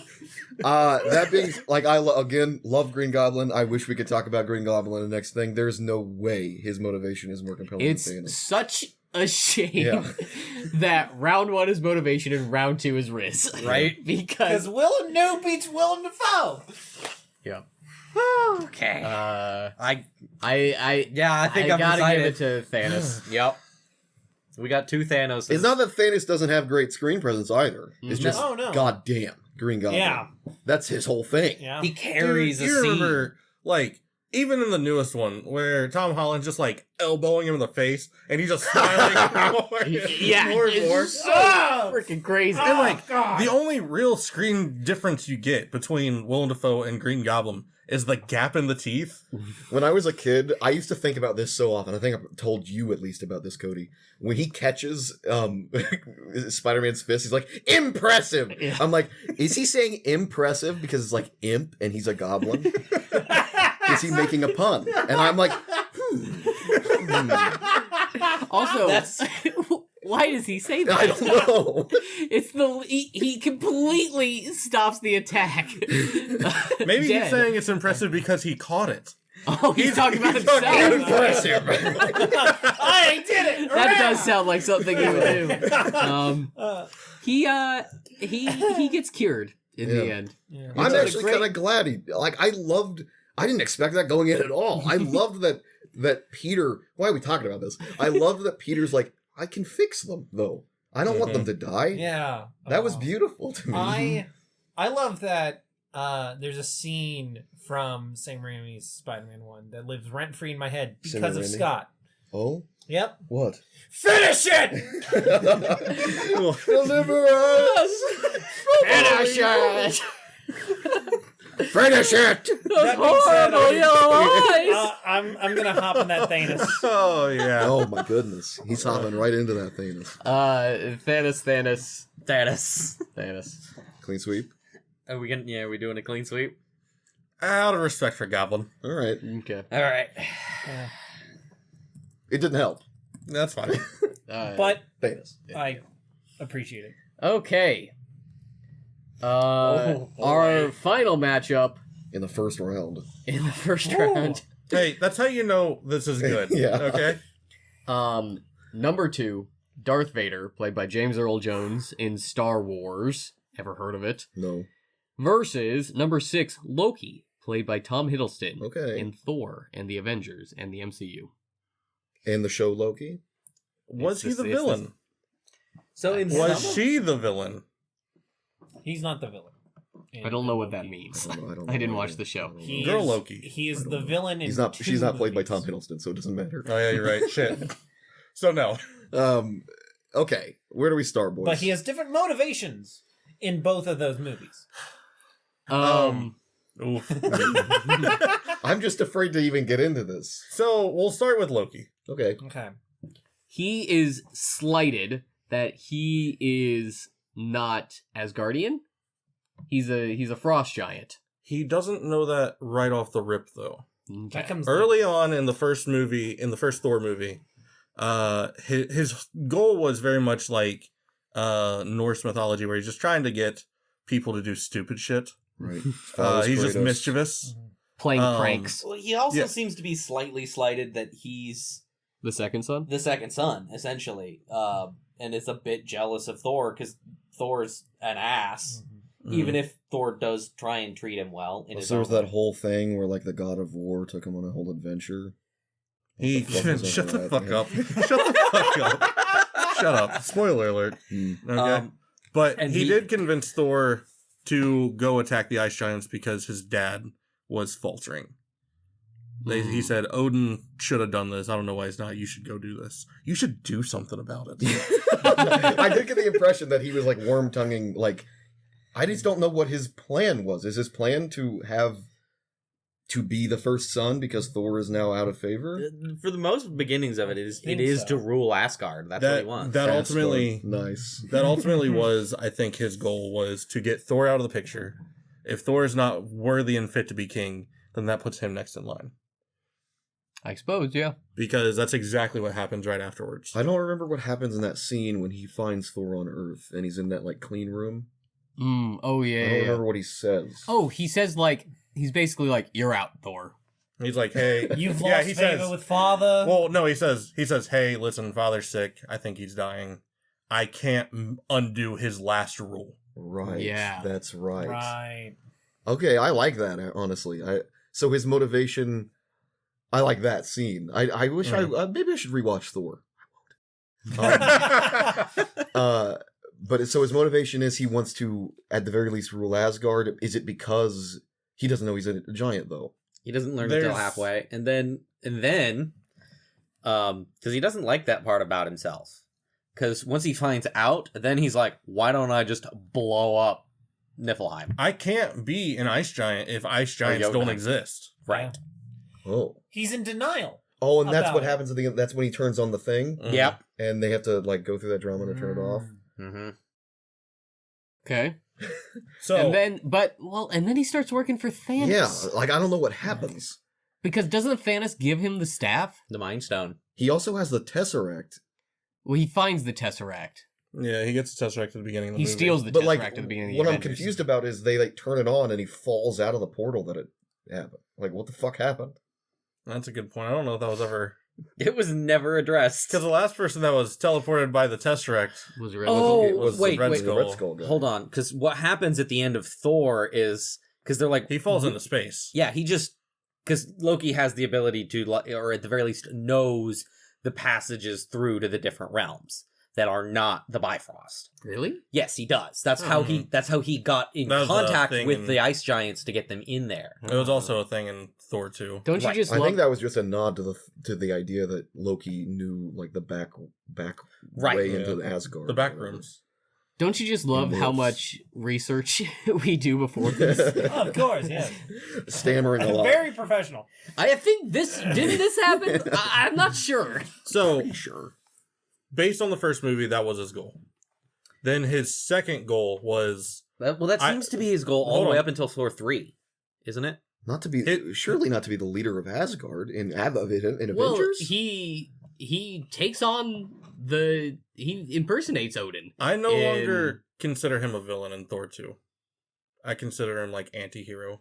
Maybe for Thor 3. Well, no, in Thor 2, he like has that heroic death, Oh yes, but then he actually but he's didn't not die. died. Yeah. And that's when we get the cool line from Thanos in the one movie where he's like, Infinity War. no more. No more resurrections this time. Yeah. Yeah. Where was Odin? Did Odin die? Odin died in Thor 3, but somehow Odin left. What happened in Thor 2 that he was on Earth? I don't remember.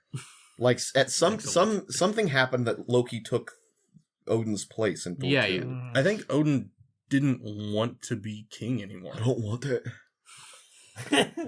Doesn't he go into the Odin sleep again? Oh no, he's not asleep in. I think that was third Thor one. 1.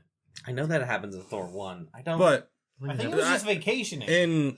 in Avengers, instead of ruling Asgard, he wanted to rule. He might have literally been vacationing he wanted to rule Earth. in Avengers. Oh, we want to talk about it now? No, I don't want to talk about Odin. you don't. This isn't about Odin. Oh, it's about Loki. Yeah, he Which wanted one's to Loki? rule. I lost the plot there for a second. Get out of my house. It's interesting they all have 4-letter names. Thor, No, they don't. Loki, Odin, What's his mom's name? Niflheim? Sif. but 2 F's. Frigg. Frigg, yeah. That's his definitely mom. 5 letters. Hela. Good looking.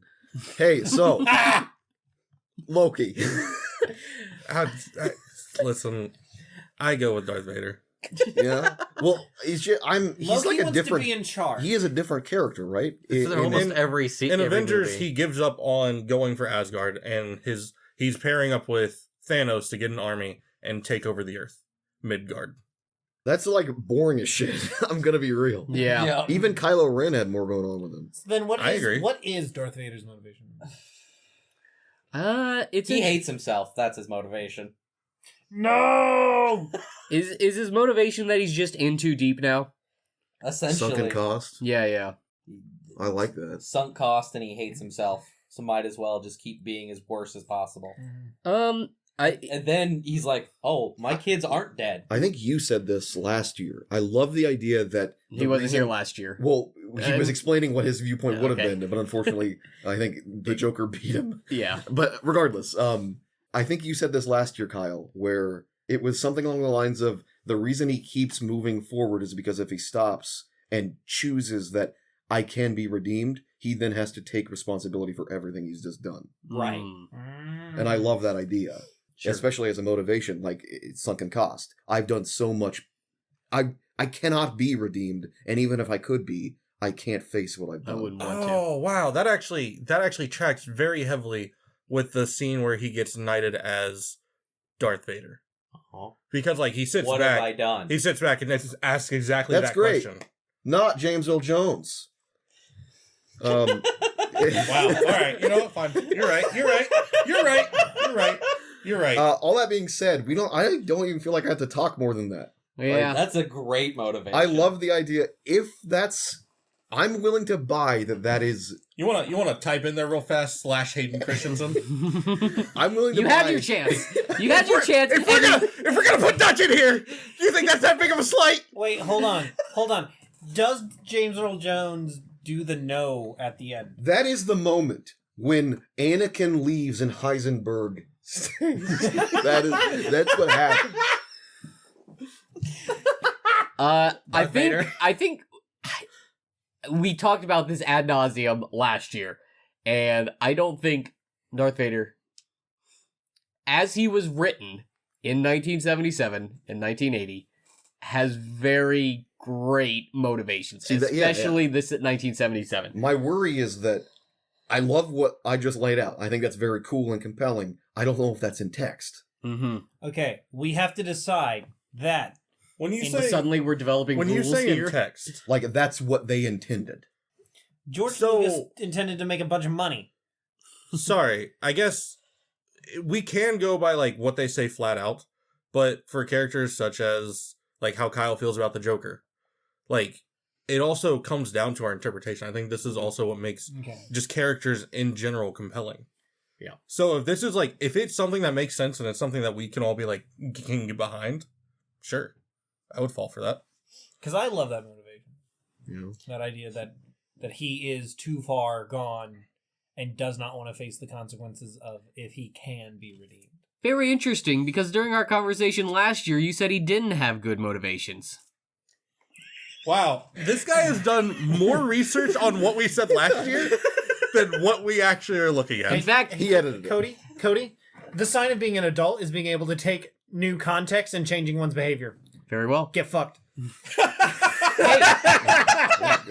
I'll show that I have matured in my views, and I will vote for Darth Vader this year. Wow. Okay, well. Mainly because the competition is very, very weak. In comparison, yeah, I think Force beats Loki powers.